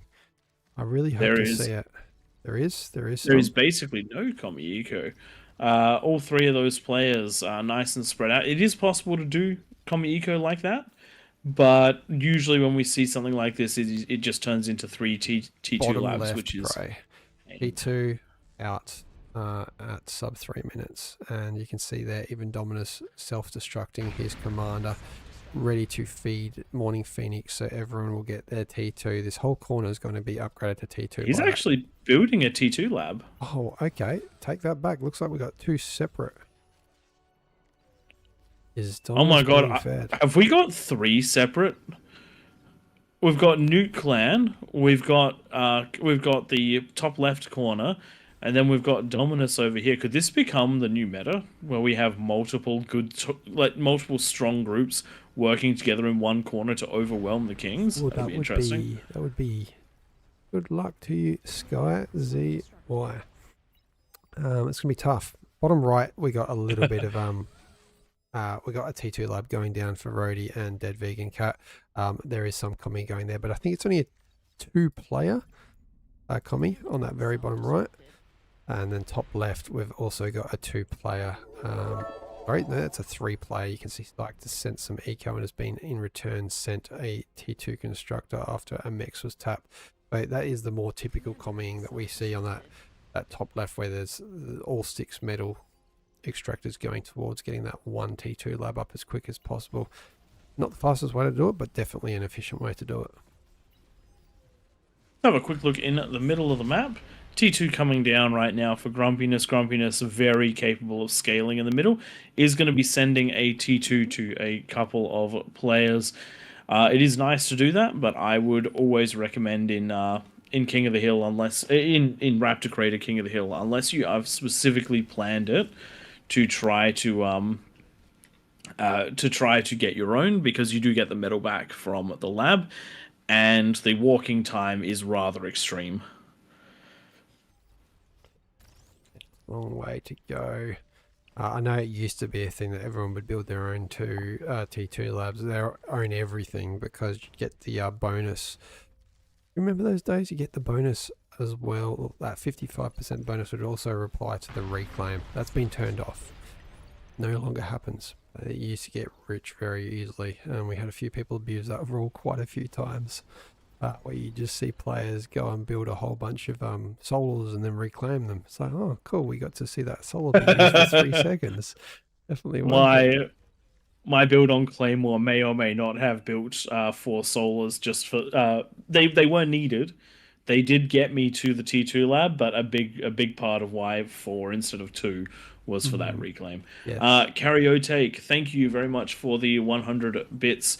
More factories equals more jobs. I agree. In fact, that's basically what I do for a living, other than the guinea pig farming. Oh, shit. All right.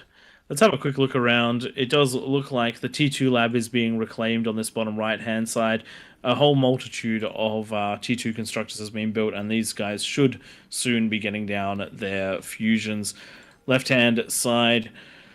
No movement on the fusions as of yet. 6 minutes to go. 6 minutes elapsed, so we'll see how they go through. But I do think they've shared out quite a lot. This is something we're seeing consistently out of these common names. I'm hearing shots. Why am I hearing shots? Why are we hearing shots? They've gone quiet. We'll come back to that if it happens again.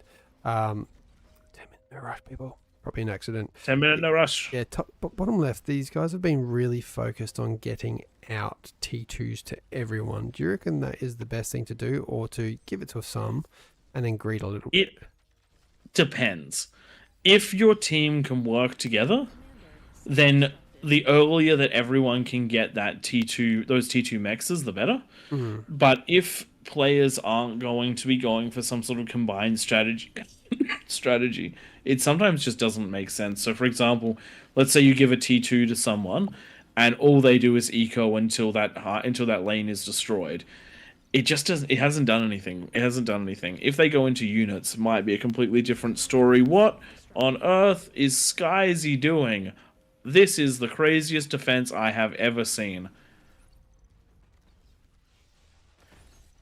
That is a super interesting defense, and it actually might work really well against what we typically see.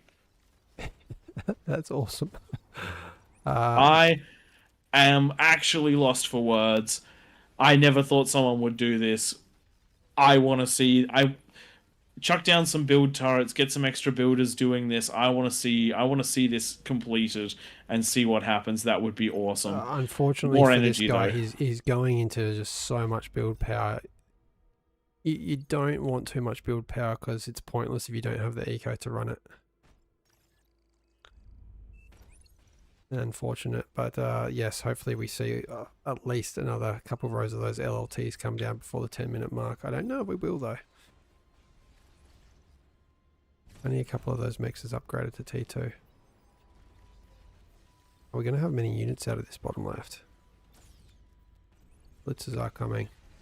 Is there T2 units coming out of everyone? I don't know. We talked about three separate commies going in the one corner. I'd love to see it where 2 of those go into like a little bit of eco, like 1 fusion maybe, and then just build heaps of units for that 10-minute no rush, and then 1 go full greed. Full greed would be ideal. Well, I mean, what we've seen in the past couple of weeks is that early aggression out of this bottom left-hand corner has been pivotal in keeping the Kings from expanding and taking a lot of pressure off from the rest of the map. They've just been putting on so much pressure, And unlike a lot of the, unlike what we've seen for the past couple of games, the defenses here are definitely going to be weaker because whilst this idea is really good, the execution is lacking because the amount of time that these builders are not building and the energy starving that was happening as well, now metal starving. We will see. We will see. Just putting All a right, reminder 30 out seconds there to for go. no offensive structures, people. We can see a few units, a few structures kind of pushing that a little bit too much. Nalemi on the right hand side, so you're going to lose that long range. Yep. All right, 10 seconds to go. Let's have a quick look. We do have many fusions up in at the middle of the map. Aphis coming down for Grumpiness. Co-op Corners getting online with that double fusion over there. Lava is dropping, though. Let's see where the attacks come from. Dominus is going to be straight in with the comm, almost certainly. Accompanying Fishhouse Mike got some units as well. This is one of the lightest defended lanes they're going into. They will have to compete with some Jags. But other than that, it should be smooth sailing getting in here, and that's going to be a big problem for the Kings. Immediately breaking through, we've also got the Alaris coming through. Not a lot here to stop it. Going straight into mass production of the Rovers, but I don't think Rovers are going to be a Those LLTs would have been really good if they contributing started factor. on the right instead of the left. Yep. It would have been perfect. And that for is this. one of the things that is very helpful about going with a radar. It does tell you where those units are potentially gonna where it is best to come in. A good chunk of these have been taken out, but the build power is now down, and so is most of the base. Skyzy in real trouble here, and only a handful of these blitzers making it deeper. But they are in a position that they can come down and take a lot of Ferris. Ferris does not have a lot of economy to deal with the problems that are going to rock up, because this lane is now open and it is going to continue to bleed. Thankfully, though, we do have an instant reaction out of Grumpiness sending down those Decurions. Decurions are effectively pounders in this situation. They should have a very strong effect. Oh, But Dominus what are you doing? with multicom is going to start trying to find a way into the map. It is going to be hard to support that energy-wise. Two comms with Cloak. I think he's going to get the TC And with the lab. radars and no radar jammers as well. He's going to get the TC Thankfully lab. for the Got it. Thankfully for the Kings, they're not actually going to lose too much in this situation, too much more in this situation. Even if Dominus comes through and destroys Ferris, Ferris didn't have a fusion or anything along those lines, so it's genuinely not Good follow up of a all the large T1 economy units. knocked off the map. They're going to get right in there and really push these bottom two lanes. This is going to be the weak point for the Kings. Grumpiness is probably going to have to come online shortly. And you can see over on that left hand side, the Hound's just on a flight command, taking out those LLTs one at a time. Just a few of them, that's all it took. Yep.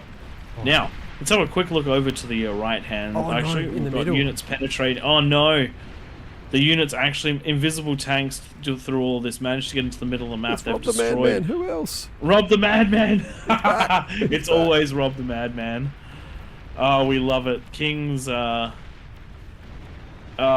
in Oh, he's so gonna much do more. trouble right he's now. Gonna do more. He's gonna do more. There we go. Oh, he almost got the view. Oh, Dashi bag. Oh, he An did. absolute- Oh, man. wow, no separation. He's gonna go for. I reckon he's gonna get reclaimed by Piece of Breads. how? Oh man, the invisible tanks at 10 minutes. What a rough. Yeah, it does get reclaimed. Oh, yeah, does get reclaimed. On the right hand side, we did have a breakout from the Kings. Oops, let's get rid of that one. Holy moly! All right, don't pause the game, guys. We got this. I'm just gonna let me do this one.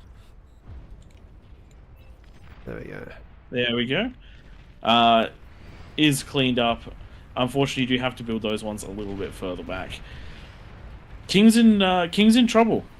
King's in real trouble.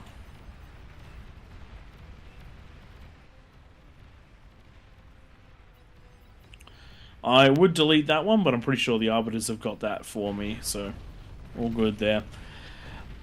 Unfortunately, it is very rough for the Kings when some of the peasants don't manage to make it to fusions by the 10-minute mark. But the peasants are being held back right now without the full T2 support. They've done a lot of damage. They've delayed the Kings a lot. The invisible tanks have done a massive amount of damage. But the Kings are not out of this one just yet. They're just hurting a lot. And they have managed to push out and do some damage on their own. On the right-hand side, Hoplites, fantastic name for units, by the way, currently doing what they can damage-wise in the base.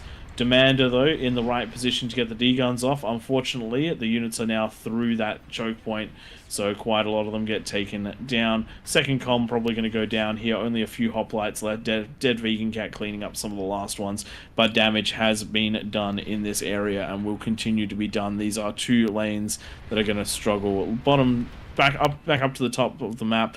We are seeing now a push in of goblins. They are fighting a single LLT. But there's plenty of arbiters to do the damage. These are essentially scouting units. The tremors are doing what they can to push everything back, but the goblins are giving vision, and that's going to let the arbiters do their thing. And the arbiters are targeting. They're targeting the tremors. The tremors. Each one of these that goes down is 2,000 metal, which is super rough to lose at this stage in the game where you're struggling to hold on.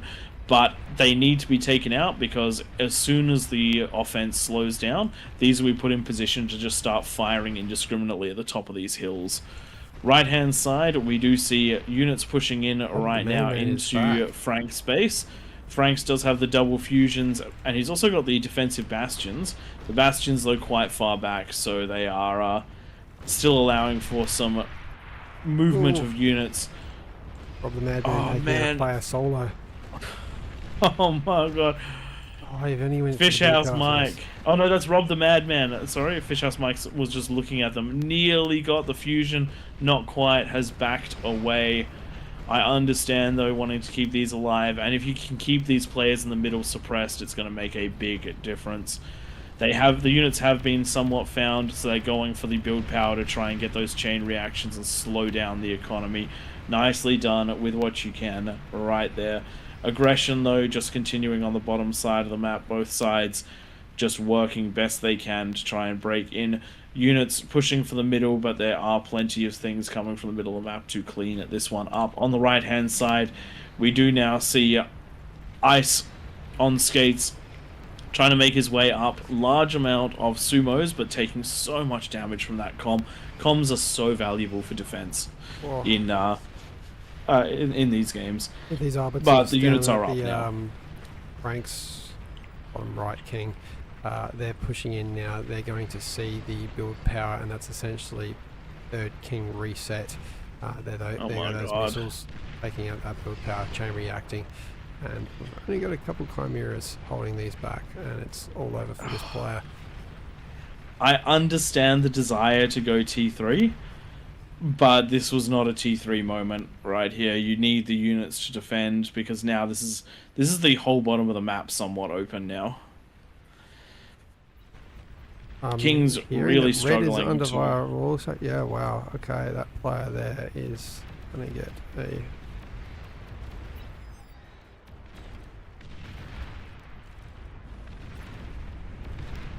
Yep, those have been removed. Remove the P2 as Dashy well. Bag doing his best to hold on here, but we do have the mammoths now marching into the middle of the map, which is one of the last things you want to see when you're struggling at this stage of the game. King's suffering a lot.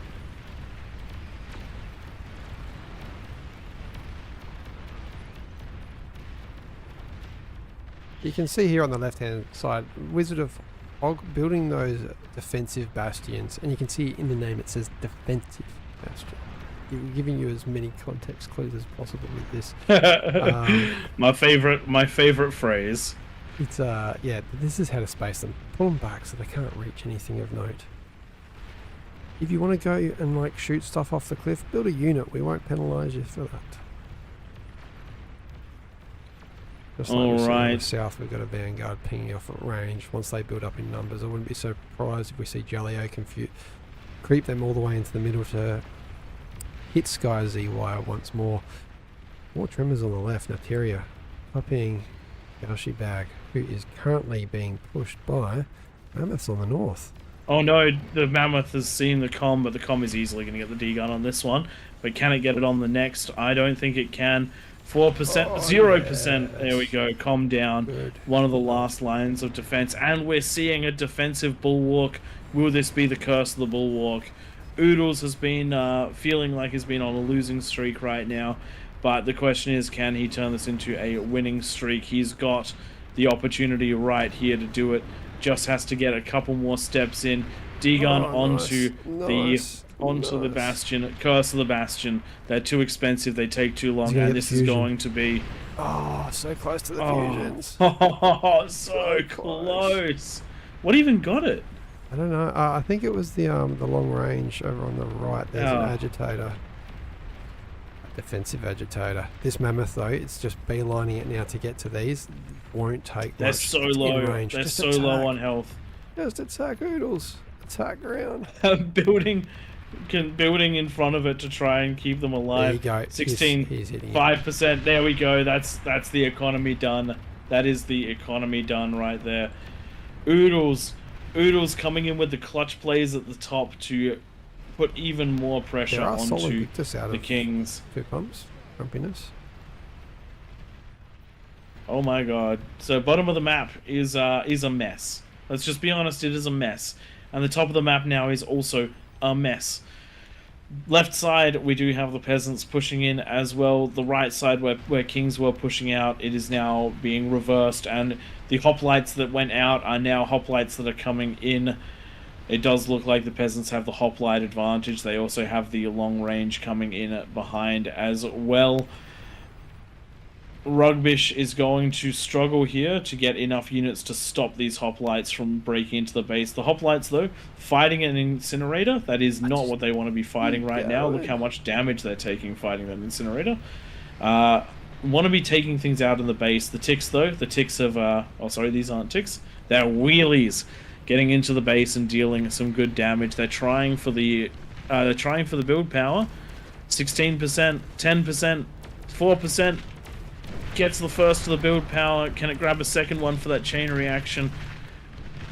It does. Chain reacted, and that is going to be Rugbish's economy. Still functional, but build power not so much. Bottom of the map is falling apart. Top of the map now. We do see the units flooding in. We have Arbicus. Ice on skates going with those sumos that have had that recent buff followed up by Shivas. Ooh. They might get quite far, you know. Like they should get pretty deep. There's an Aphis up there held by Oodles. If they just walk in, they'll probably get there. But the question is... That's a lot of thugs. It's a lot of defenses in as well.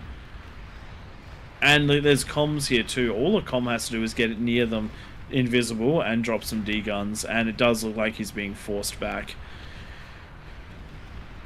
These sumos are so tanky now.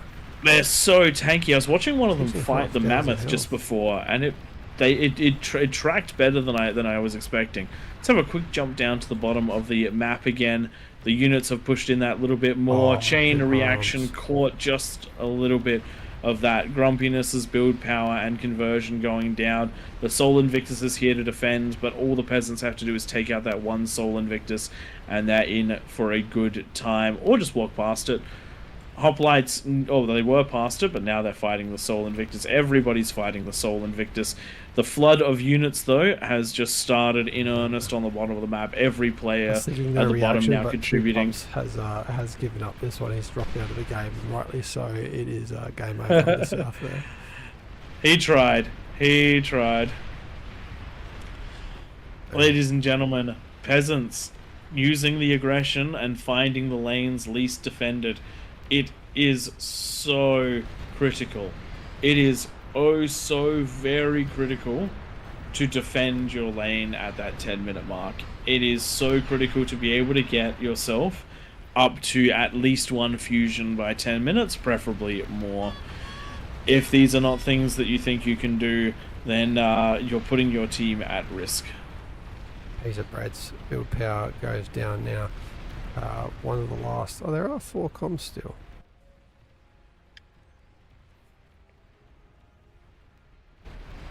Does look like the fusion AFK'd. cluster in the top of the map is going down. I do believe that there are no more fusions left on the map for the Kings. Plus 35 for the plus 35 metal income for the Kings. They are not doing well right now. Units are finding the comms. Daoshi Bag with 3 comms up here, but no energy realistically to keep them powered. Those units, I think those comms are being sent into the largest pack to see what damage they can do before the game holds out. Going out in a blaze of glory, that's the way to do it. That's the way to do it. guns can he get off? Probably none because he's on. Probably none because energy is limited. We should give them a super APHIS. Just so they can get those D guns, but no. Daoshi doing the right thing and trying to get as many kills in those comms as possible. But unfortunately, there is not enough kills in this match left for them. Ladies and gentlemen, aggressive Kings win, and that does mean we're going to have time for one more tonight. Sorry, aggressive peasant win. Does mean we're going to have room for one more tonight. Let's have a quick look at those graphs. Damage dealt. Kings, as you can see, dominant in damage, but that's because they, there's only a couple of them. But they did very well considering what they were up against. Look at the damage under the graph in this first couple of minutes. So many players pushing right there. Energy produced. You can see Kings dominating on that one as you would expect, but peasants quite a lot of co-op corner goodness, and then energy production, a similar thing. All right, ladies and gentlemen, if you're watching this one on YouTube, like, subscribe, comment, all that good stuff, and thank you for staying all the way to the end. If you're on Twitch, let's jump into the next one. Thank you, ladies and gentlemen. And Kernon over in Twitch, what is this map? This is an edited Raptor Crater modified by Chronographer, Beyond All Reason, one of our moderators on our Discord, and frequent community contributor. You can see that nice, pretty Chev, crosshead Chev there, contributor Chev, that he's got next to his naming game. Over in the spectators there, thank you, Bruno, for all you do for King of the Hill, and pretty much running this one in the background. Stepping in for Tank Tom, who's just decided to go earn money like a responsible person. Like a chump. Yes, I agree, like a chump. Okay, I'm going to clear out some of those bonuses. Guys, are we leaving this on Raptor Crater or should we go over to Krakatoa? We'll let you decide. I'll be back in just a moment. Got to get some more water so I can keep up the commentary. I think you need to get a bigger water bottle. Hey, since last win, 0. Nice, all right, you got it. You got it. Guys in Twitch as well, please spam the chat. Do you want to see Krakatoa or another Raptor Crater?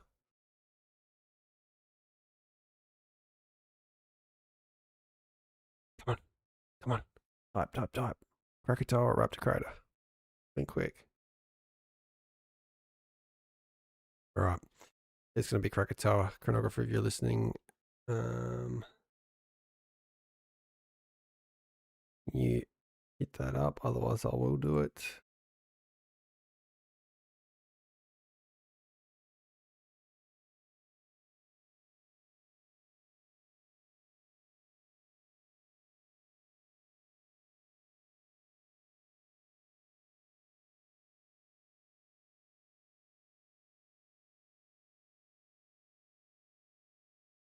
He's faster than me. I am slow. That wasn't even me. Thank you, Chrono. Krakatoa plays different. That is for sure. And we're going to bump the bonus for the Kings because it has been a minute for them tonight. In like 65. What do you guys reckon for bonus?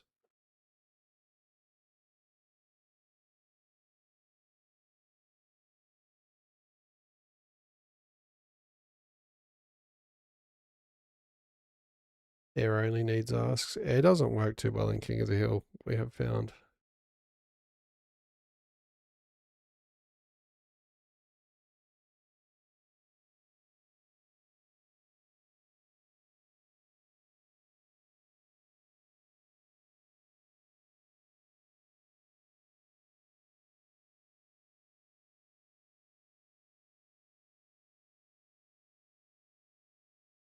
We need 9.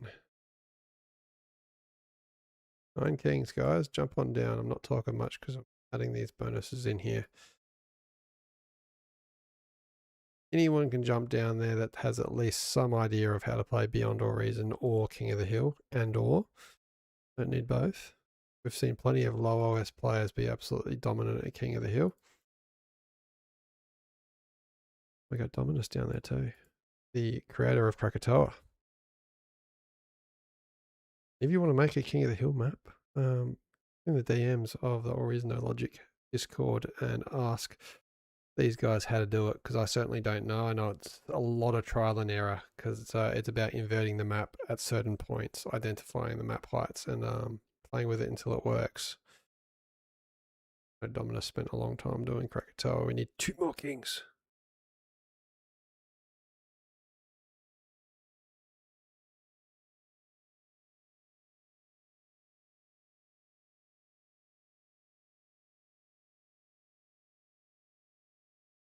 There's one. Thank you, Scarv. A good example. Lower OS, but absolute guru. King of the Hill. And thank you. I kill you for fun.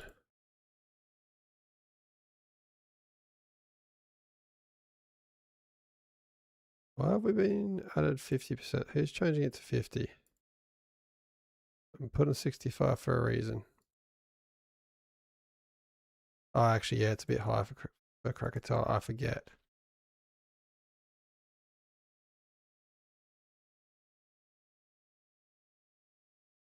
I'm used to all the other bonuses being on average 45 and working up from there, but these guys are right. Krakatoa plays a bit different. There's a lot of eco for the kings and not as much for the peasants, so we do have to keep the bonuses a little bit lower. So 50 is actually going to be the highest.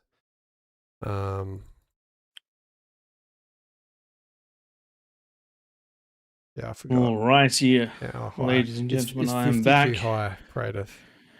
I mean, Kings have been pretty rolled recently. I don't think we've seen a Krakatoa Kings win in a long time. All right, we're leaving it at 50 then. That is the highest bonus that they've ever got. 45 was the previous. Why are we not playing if it's a plus 50 bonus? No. we like. All right, to let's win. get this ready. But we are definitely. Let's kick this one off. Oh, Kings haven't won in a while. We'll jump in the middle and give ourselves a plus 100 bonus. You know what I want to do again? I want to do it where we get put as the Raptors again. Oh man, that's a good time. You don't have to worry about macro. We just send units in directions. Right. And fight each other to do it too. What the others didn't learn last time was that you select everything, you put them all in an alt group, and then I can out-select and send everything compared to everyone else.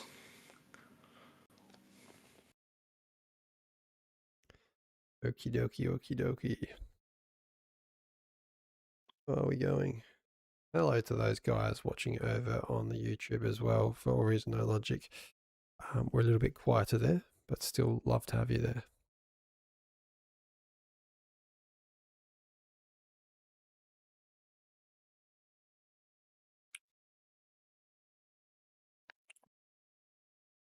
And thanks for joining those that have left as well, or in the process of leaving. All right, while this one loads, don't start it. I'm going to be back in a sec.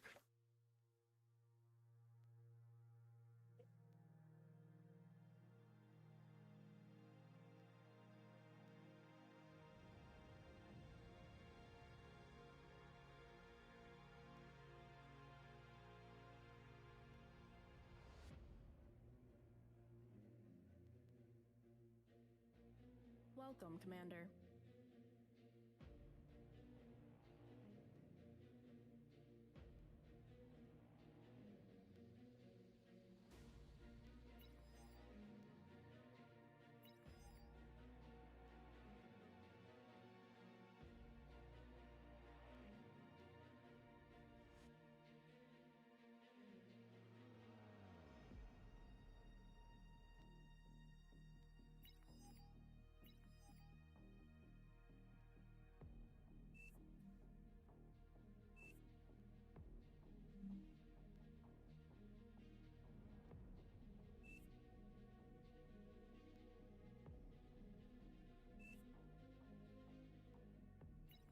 Glad you're enjoying, Oodles. Glad you're enjoying, and I'm glad that you guys are all here.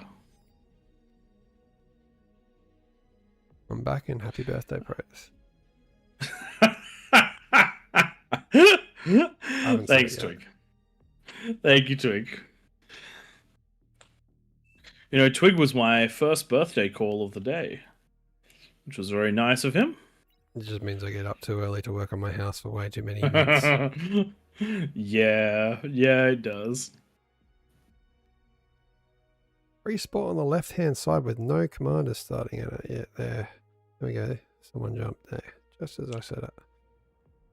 We do have an open spot up in the top right. Which king? Ice Skates, are you there? Jade Frost. You're not gonna get away with that one, J Frost.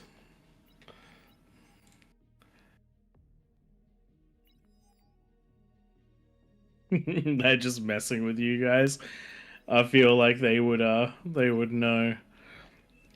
GMRB, you will be unceremoniously removed from the middle if you do not. Thank you for the comment, Oodles. Really appreciate that you guys appreciate us. I appreciate the fact that we just had somebody in the game. Why are you all, one of the peasants? Why are you all on the outside? Look, you know what? I'll pay that. Unlike most people who just go to the inside, he did read the context clues. There are a lot of people on the outside. He just questioned them. This is great. I love this. I really hope that old mate Ice on Skates are still loading in. They are still in the lobby.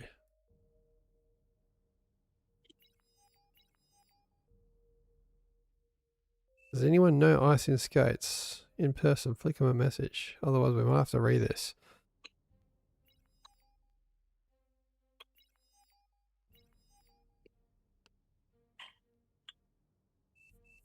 I will post the rules in the game so that our friend that keeps jumping around the inside knows that he will lose his commander shortly. Do I need to become Ice on Skates? We'd love that. That can happen. That can happen. Oh. We have an Among Us in our crowd.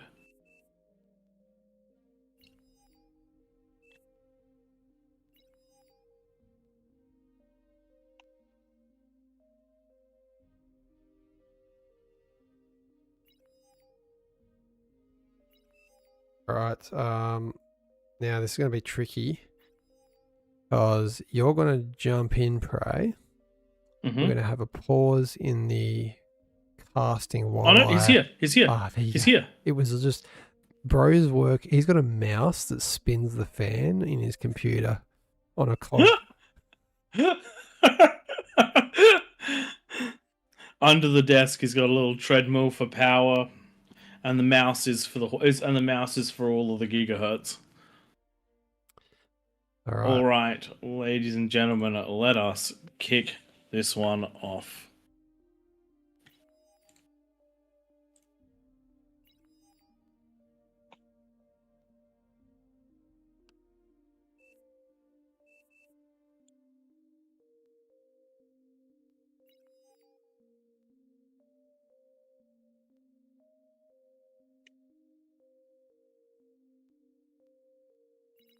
Battle started.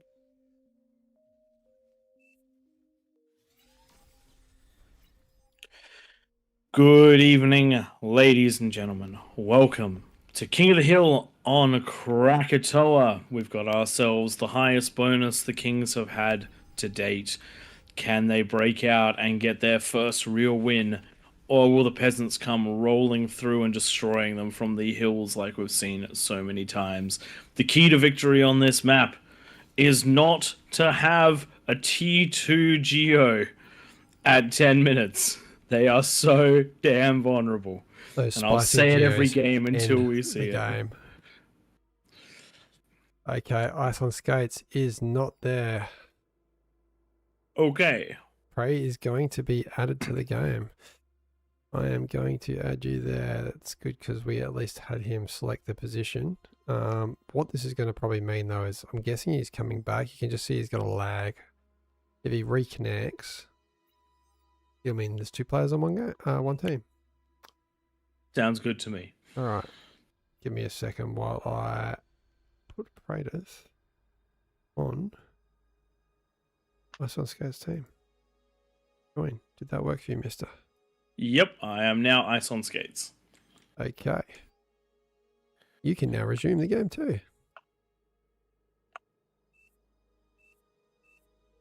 Did that work? Maybe not. Maybe you can't.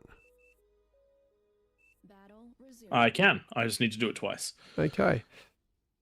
Praetus, aka Ice on Skates. You can see Ice on Skates AFK there, but Praetus has taken over.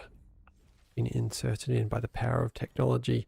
On his birthday, can the Kings afford Praetus a win? You know, I lost 40 seconds, so could you just maybe put a fusion in my base to make up for that? This is probably the one day of the year I can possibly help you out, Prey. And I might do that.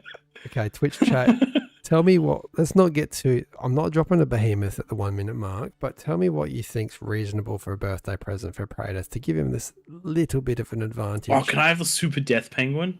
No, I want a super aphis. A legendary aphis. I gotta start finding those. I think that's gonna make things a little bit too easy for you. But what we'll do is we'll help you out at times. Let us know in the chat what we should be adding first, second, and third. We'll add a few things. Eventually, we'll get some units in there. A tumbleweed, okay? A tumbleweed. Tumbleweed. Oh, we like tumbleweeds. Before the 10-minute mark, we'll give him a tumbleweed. In fact, I'll do it now, but you're not allowed to use it until the 10-minute mark, all right? Okay. All right, let's give that to Ice on Skates. Oh, Ice on Skates is back. I'm seeing their cursor. They are doing the things. You got a tumbleweed. You're not allowed to reclaim it though.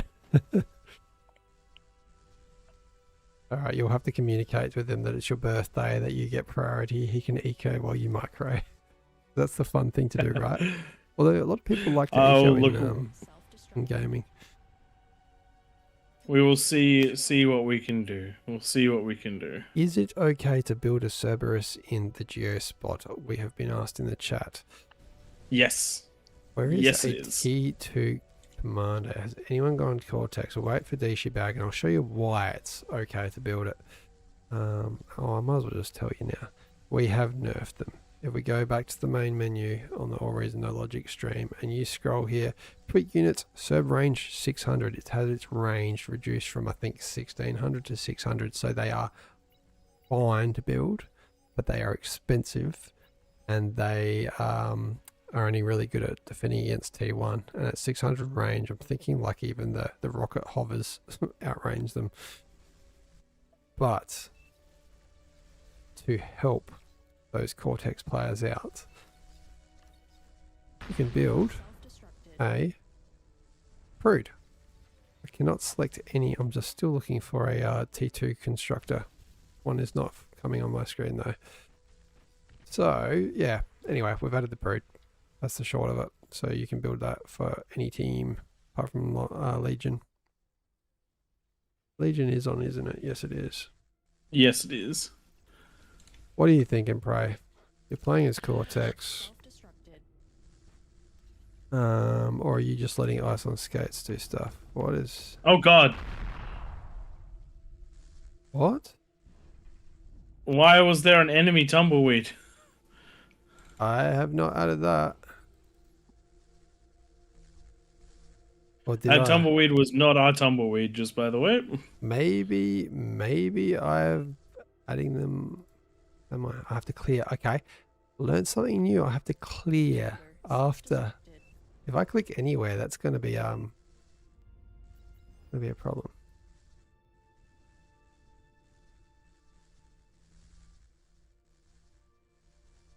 Okay. Radith, if you're ever using the moderation tabs and you click the units tab, you have to click away from the units tab. Otherwise, every time you click on the map, you drop to a unit. If anyone has a tumbleweed in their base, I am so sorry. I've been clicking everywhere. Oh man, that's funny. That is quite funny. Luckily, most of my clicking was by the peasants. So a few peasants might have tumbleweeds. Sorry if you might want some LLTs down. LLTs do take them out. Lucky the Geo didn't get damaged too much. I'm going to have to help you guys out. Just survived. I'm going to have to help you out because you just put too much build power into that. Okay, ice on skates. What do we need? What's next, guys? What eco should I give Pradith? What's fair? It's the 6-minute mark. Metal's a little low.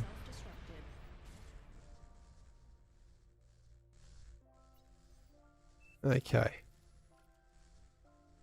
Why don't we give you some energy converters so you don't have to build them and they're not game changer? I was gonna say just a metal storage. Okay, yeah, we can do that. That's not too game impactful. Metal storage.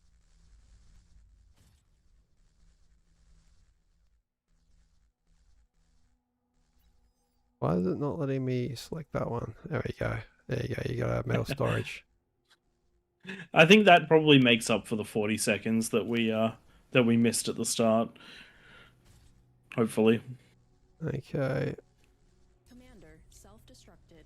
Now there's a glitch on my screen. Can you see a second metal storage in your base? Like invisible? I cannot. Just one. Looks like it's stuck there. Alright, back to the game. I'm definitely not casting this one properly. I'm too focused on making sure Kratos goes to bed with a smile on his face. Looking around at the kings. T2, everyone's T2, everyone's got their, no one's going into a spicy geo, I hope. Good, we're seeing a prude up there. Yeah, there, that one's going to a prude. Got a fusion and no geo being built there. Always build your geo first, it's so much cheaper even if it's just the T1. Advanced geothermal power plant, potato, you absolute numpty. Please ping him. Please, someone that's a king, ping him and say, do not build this, build the prude. Cheaper.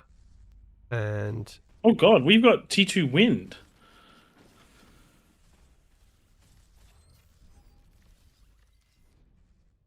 That's an interesting choice. It definitely would go quite well at 5 to 19 wind. I didn't even know that was on. It will be your most efficient building out of the T1 wind. So 370 metal. You're producing... well, one of them now is producing 190 wind at 19. So it's 10 times wind.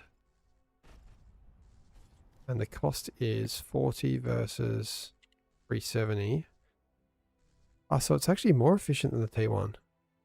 400 metal per second. 400 metal cost would make it equally as efficient. So it's at 370. It's the most efficient thing you could build. Not a bad idea to go up onto those hills and just build E2 wind. Yep.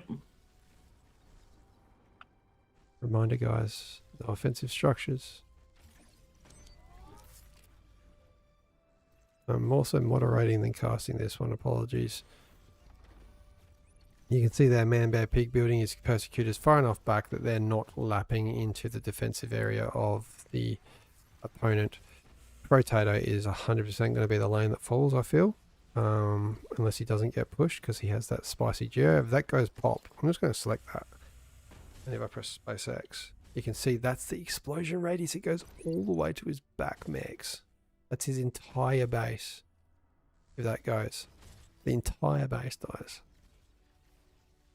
If you want an easy target, those advanced geos go pop very nicely. 20 sec. That went quick. 20 seconds left. You guys are looking totally fine, by the way. Having 2 micro, or macro. So much stuff has been consumed by energy production, by production. I feel like we're a little on the weak side, to be honest. Make sure you get very good usage out of that tumbleweed. That is yours. I want to see what you can do with it for your birthday. 10 seconds. No seconds. 10-minute mark is up. What can that tumbleweed do?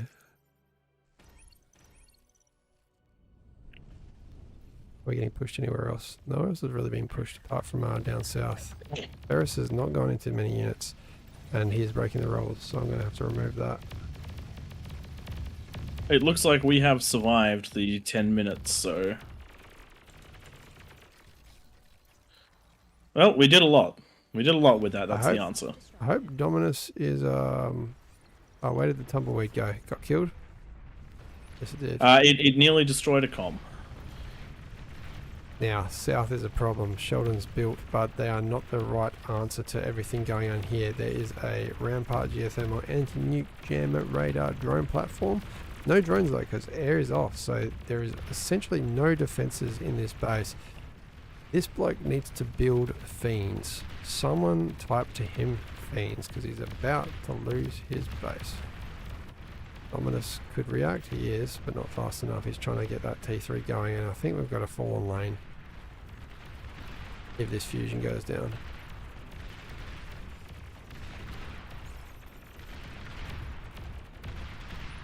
Could have got the fusion, but missed micro there. Radith getting some eyes out there. We have 4 gunslingers. If microed well, these are going to do so well, and Barkeeper El Nino is going to be as good as dead, being very greedy up there. You can see that the ghost is seeing everything, and gunslingers heal themselves very quickly.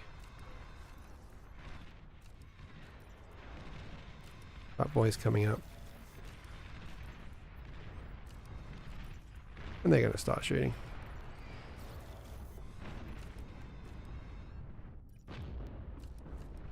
Are these guys seeing on the radar that commander? No.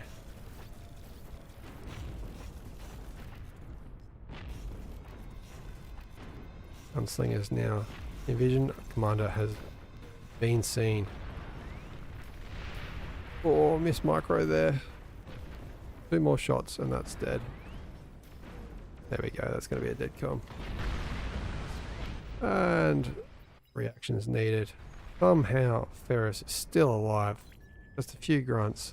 Lab on 0% with 29 HP left. Still has decent eco, just not able to spend it now because there is no build power. Is anyone going to go and help? The answer is Dominus. Sending out Kargis. He has an APHIS. He's going into a second one. Might be violations on the west side. Many marks. What is happening on the west? Please tell me. Can't see anything that outranges.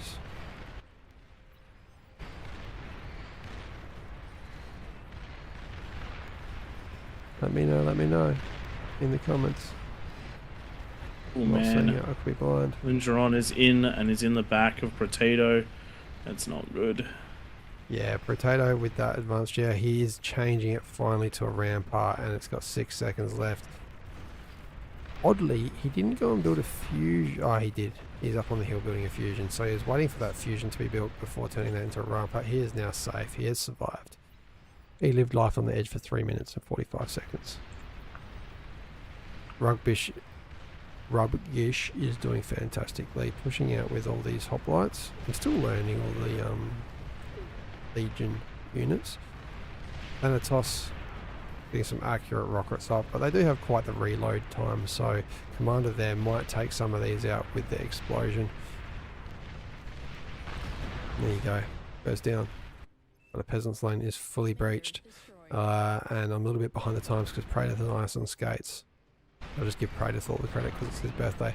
Praetor has managed to push out and takes out a second commander there, and they're up into the back of the map as well. It's looking quite good for the Kings on the right hand side. Are we going to see many peasants come online in the back corners? Because that's what we need. If a lane gets pushed and you're not coming online, you are the reason your team loses. Make sure you build units and don't wait for them to get to your base. At least build units if they're in the next base across. No reaction. Even these guys are getting attacked now. They didn't react when these units were coming out of Rugbish. Another commander is going to go down. Conversion going down. Hoplites now coming in one at a time, but with the Thanatos shooting from a distance. It's a problem. Golden Guma goes down. Sharpshooters, I don't feel the right answer here. Some ticks, or some teammates not being this greedy. An AFIS being built is just going to be the first thing that dies next. Destroyed. Guys, as a team. Manbear Pig going with a shed load of Recluse over the hill. Up and over the hill and far away. Oranga doing his best to get some D guns off. Takes a couple out, but spiders be spiders. Actually, you know what? He's doing really good to reclaim with all the build power here.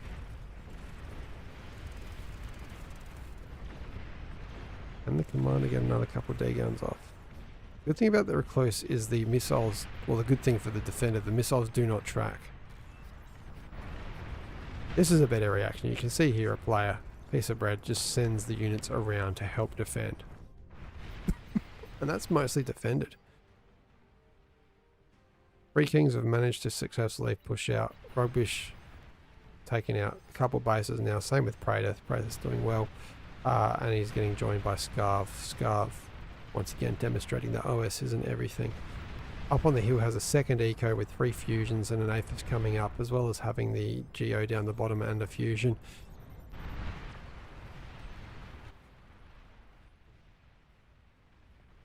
I'm just not seeing the reaction. You zoom all the way out. Peasants not building many units. There's a couple coming out of Rhodey at the top right there.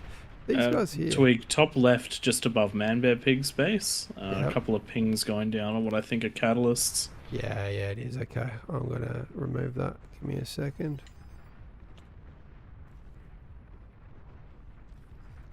It has been put on forward fire and been reclaimed, but it got built, so it's a rule violation. I do apologise everyone, like I can put manual text in there every time I send a message to say that that rule violation is targeted at a specific player, but that is just it. I have to type it out manually every time. It's not something I can just set and forget. So rule violation is just the default. Commander destroyed.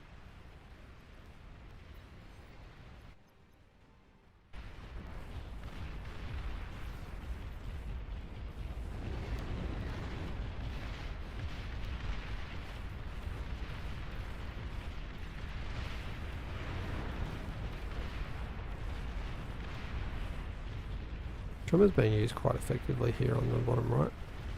Cleaning up almost everything. These Kargis though, couple getting out. Not on fight commands. I wouldn't mind seeing them on fight commands because these those things that they don't need to get too close to. This is going to be a King's win, I reckon. No reaction still. I mean, the middle of the base is online quite well. Yeah, and that's just it. This is what we haven't seen enough in Krakatoa lately, and we were saying before the game started that you know what, I should probably just find you that penguin because the game's as good as ever. The middle king has not been able to just focus on coming online for so many weeks, and that's what Dominus has been allowed to do this game. It's been allowed to get big.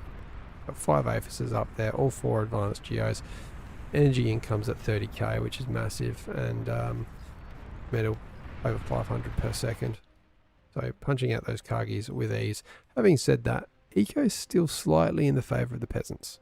So if they come along, you hit bottom left, this is what I mean by come on online. Razorbacks backed up with Deadeyes. Deadeyes are awesome units. If this happens everywhere, we could push the Kings back into the middle of the map. Work together. Take back control of the map. Okay, catalysts being built out of Peru. If one of them fires, I'm going to remove that player's entire base.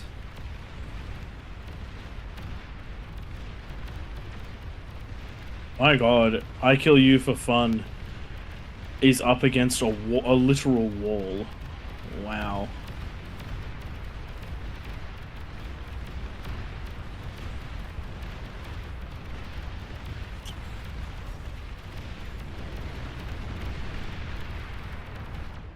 Alright, we will see about the fire eventually. Warning has been sent.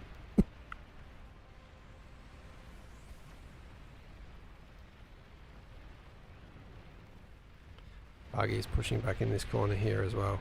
The Tremor's have been doing well, but not that well. They're just on attack ground.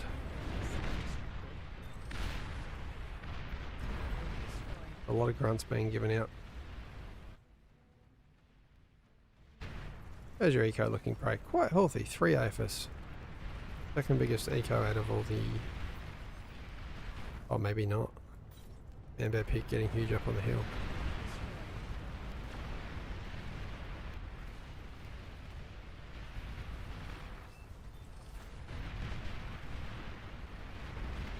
Potato, you scuttles.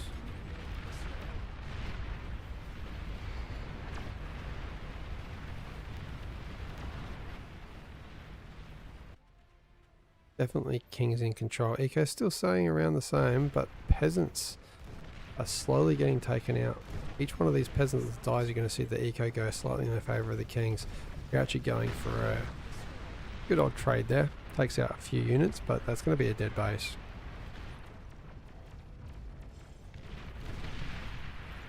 Unfortunately, just not enough reaction. Pop right there. I don't see stuff stopping this spam line. Greatest Razorbacks are just going to be wreaking havoc. The south is still looking quite strong for the peasants, but with all these Kargis coming out continuously from Dominus, there's not enough of a reaction. Guys, build sharpshooters, starlights, even banishers. They will take out these Kargas quite easily.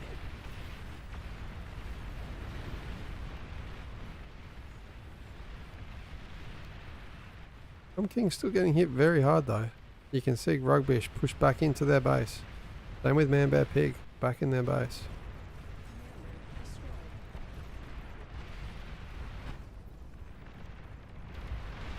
Just checking for any rule violations. It looks like everyone is sticking to the rules. I like this. Makes my life much easier. That is a shitload of trimmers. Kargi's coming in now. Not enough energy to run the bulwark.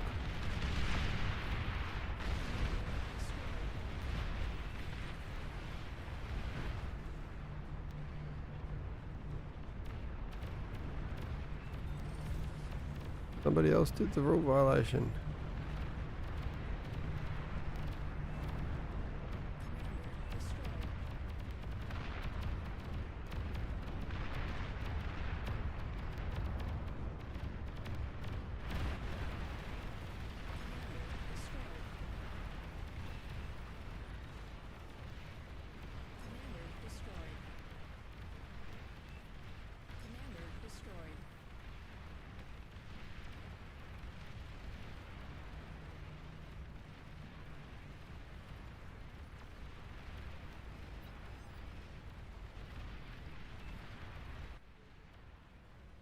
Alright, we're just talking in the background there about that rule moderation message. If anyone gets it, like the only way that we've managed to make it so it pings in game is to use your own chat to see it. Yep. If we just have, okay, Ferris is now banned, just control Ding. It is quite unfortunate. A little bit of griefy going on there. Was building catalysts non-stop and using them offensively, so I'm still picked them up for the rule violation there.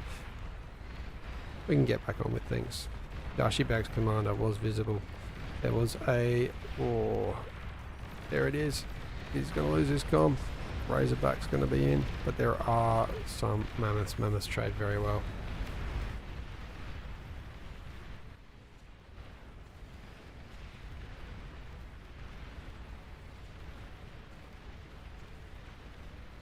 talk to you about that one later, Chrono, the binding.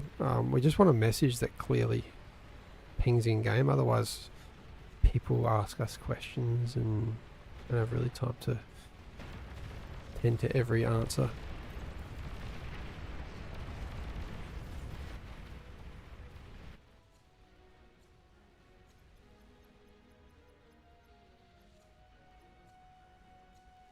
King is very much in control on that right hand side, only a few peasants left.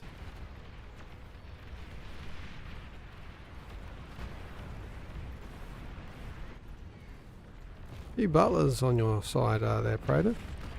Just a couple. You know. see some titans as well. Oh, that'll be exciting. Very nice. And just in time too, though I think we need to swap over to some Vanguard production or we're going to be in trouble. Yeah, you're up against some vanguards. Yep. The Daedalus being pushed out by a Kill You for Fun. One of the regulars. They're doing damage and they have seen fusion, so there is an eco about to go pop. Oh. Unfortunately... Oh no! Oh no! Great D guns taking out almost all of those Daedalus. The best thing to do is you grab your spam and just spread it over where you can see the radar. Showing the commander. Sorry guys, I've hit it before. Too much talking for tonight.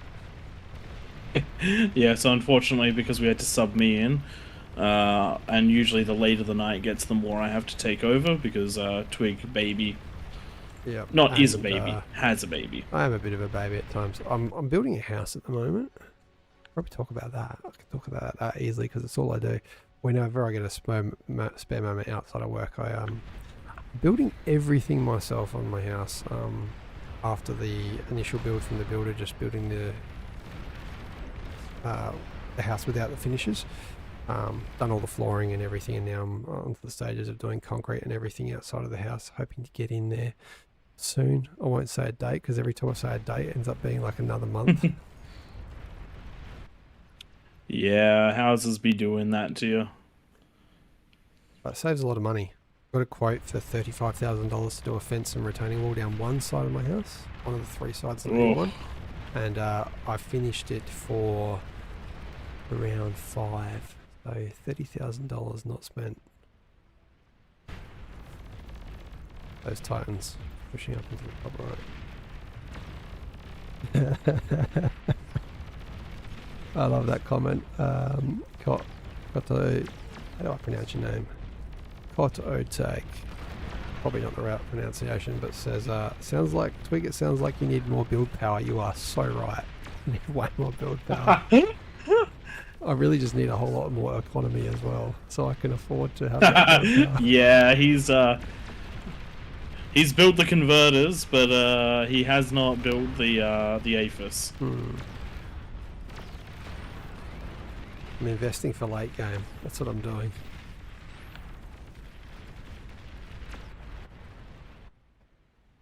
But burnout's a thing. We've almost been there. And this I'd love to see all the kings stay away from the bottom left and see Potato and Daoshi Bag just see if they can beat that corner. But we won't extend the game. Everywhere else is pretty much dead. Fantastically done out of the peasants on the bottom left. Plenty of T3, plenty of eco.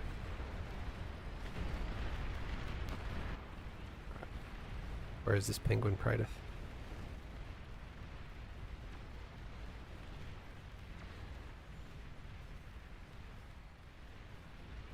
Penguin King.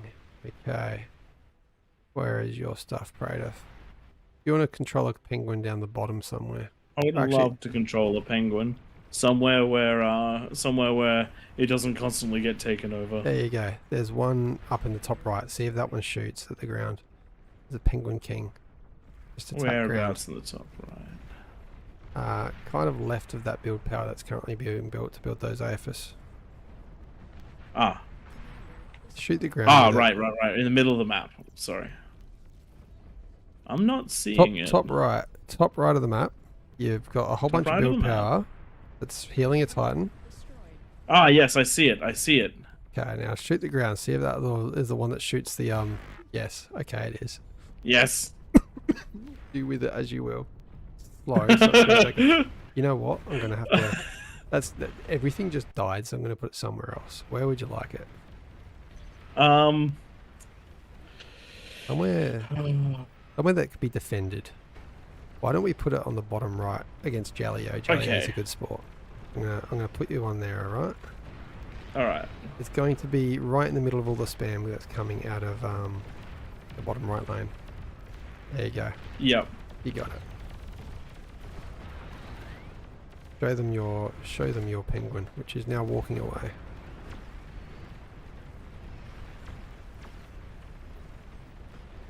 Have I got it selected? There it is. I see it. I see it.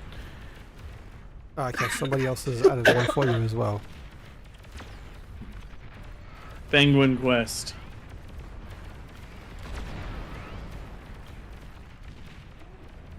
Got 2 penguins. They don't have a very big build range, cap. but they have a lot of health. Yep. We've hit building cap. Sorry, unit cap.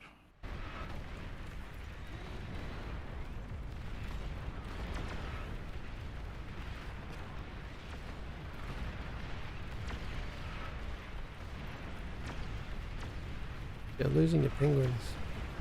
I am losing the penguins. I also can't control the penguins very well. Maybe I should give you something like really just epic, because the game is over. What do you want? You want a epic commander final battleships. boss, or a? There's a lot of epic commander final bosses.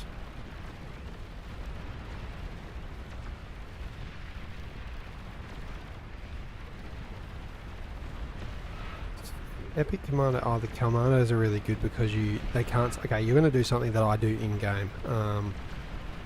The epic commandos are also stealth, so you can literally take them anywhere.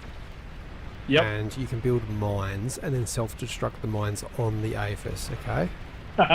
So that's what we're going to give you. Okay. That's all you're going to do for the rest of the game. Where are we? Commando.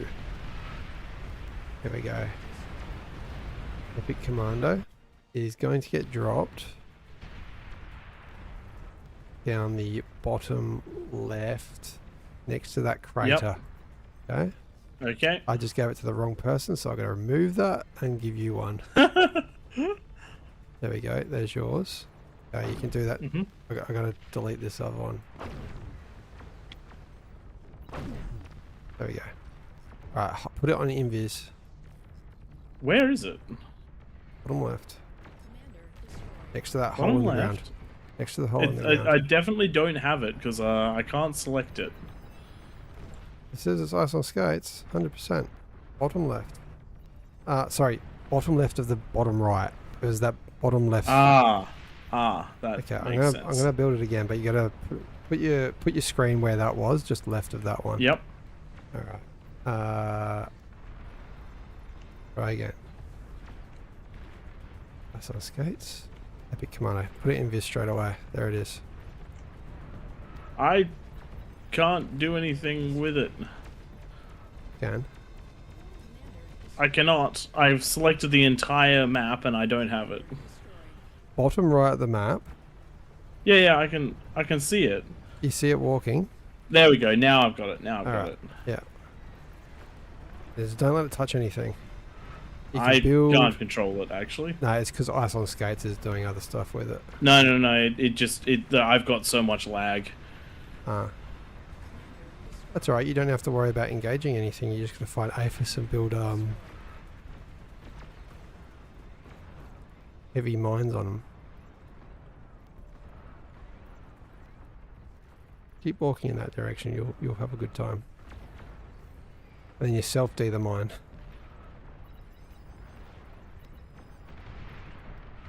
I think it's too late anyway. Yeah, no, my command to build that mine was like 10 seconds before it happened. It's okay. It's okay. We just send units to the problem. Game is over. We are just on clean up crew.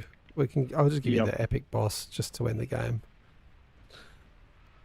Nah. I reckon the guys at the bottom deserve their holdout. Destroyed. It's all good. Maybe just put it in the middle of the map or something, All and right. I'll walk it around in circles. Destroyed. There you go. It's shooting. It has a full map range. Oh, does it? It's in the middle, just south of Dominus's base. Ah, yep, I see it. You know what you should shoot? Dominus's What? base. Do Do it. You can do it. Yeah, You definitely can do that. Are you going to shoot your own base? maybe. Oh wow, that is shooting stuff right up into the sky. It seems to be, yes. That is weird. Is anything coming back down though? No. It will eventually, I assume. There you go.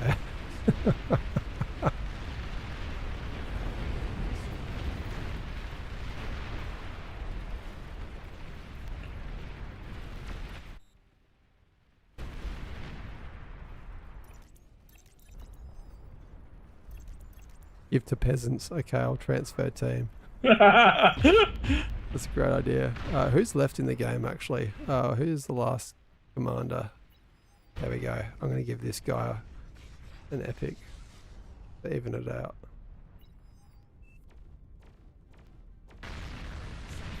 Oh, he just quit the game. Just as I clicked.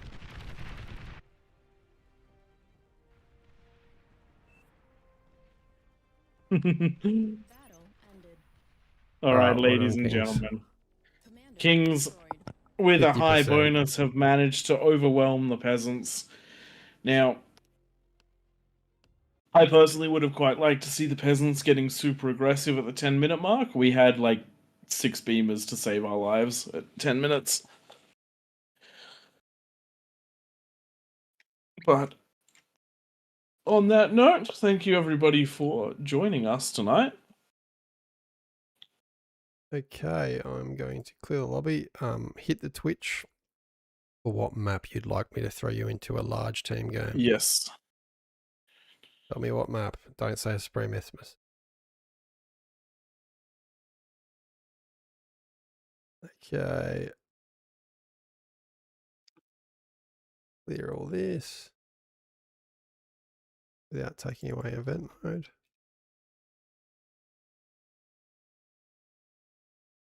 And we'll get rid of those bonuses.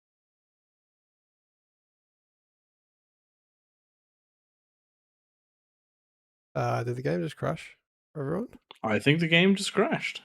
Okay. Well, Sorry, that all. alleviates us of our responsibilities, so On that let's sad set up a note. raid. All right.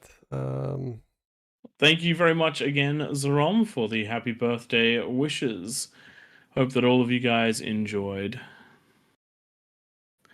And I think we're going to use that opportunity to have a rapid end. So thank you, everybody.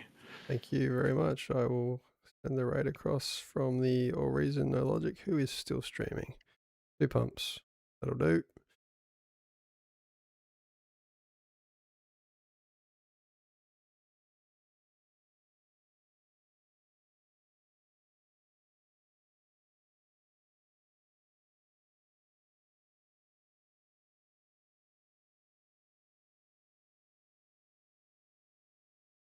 And if any mods are there, it'd be great to raid from the official as well. And thanks all. Happy birthday, Bradith.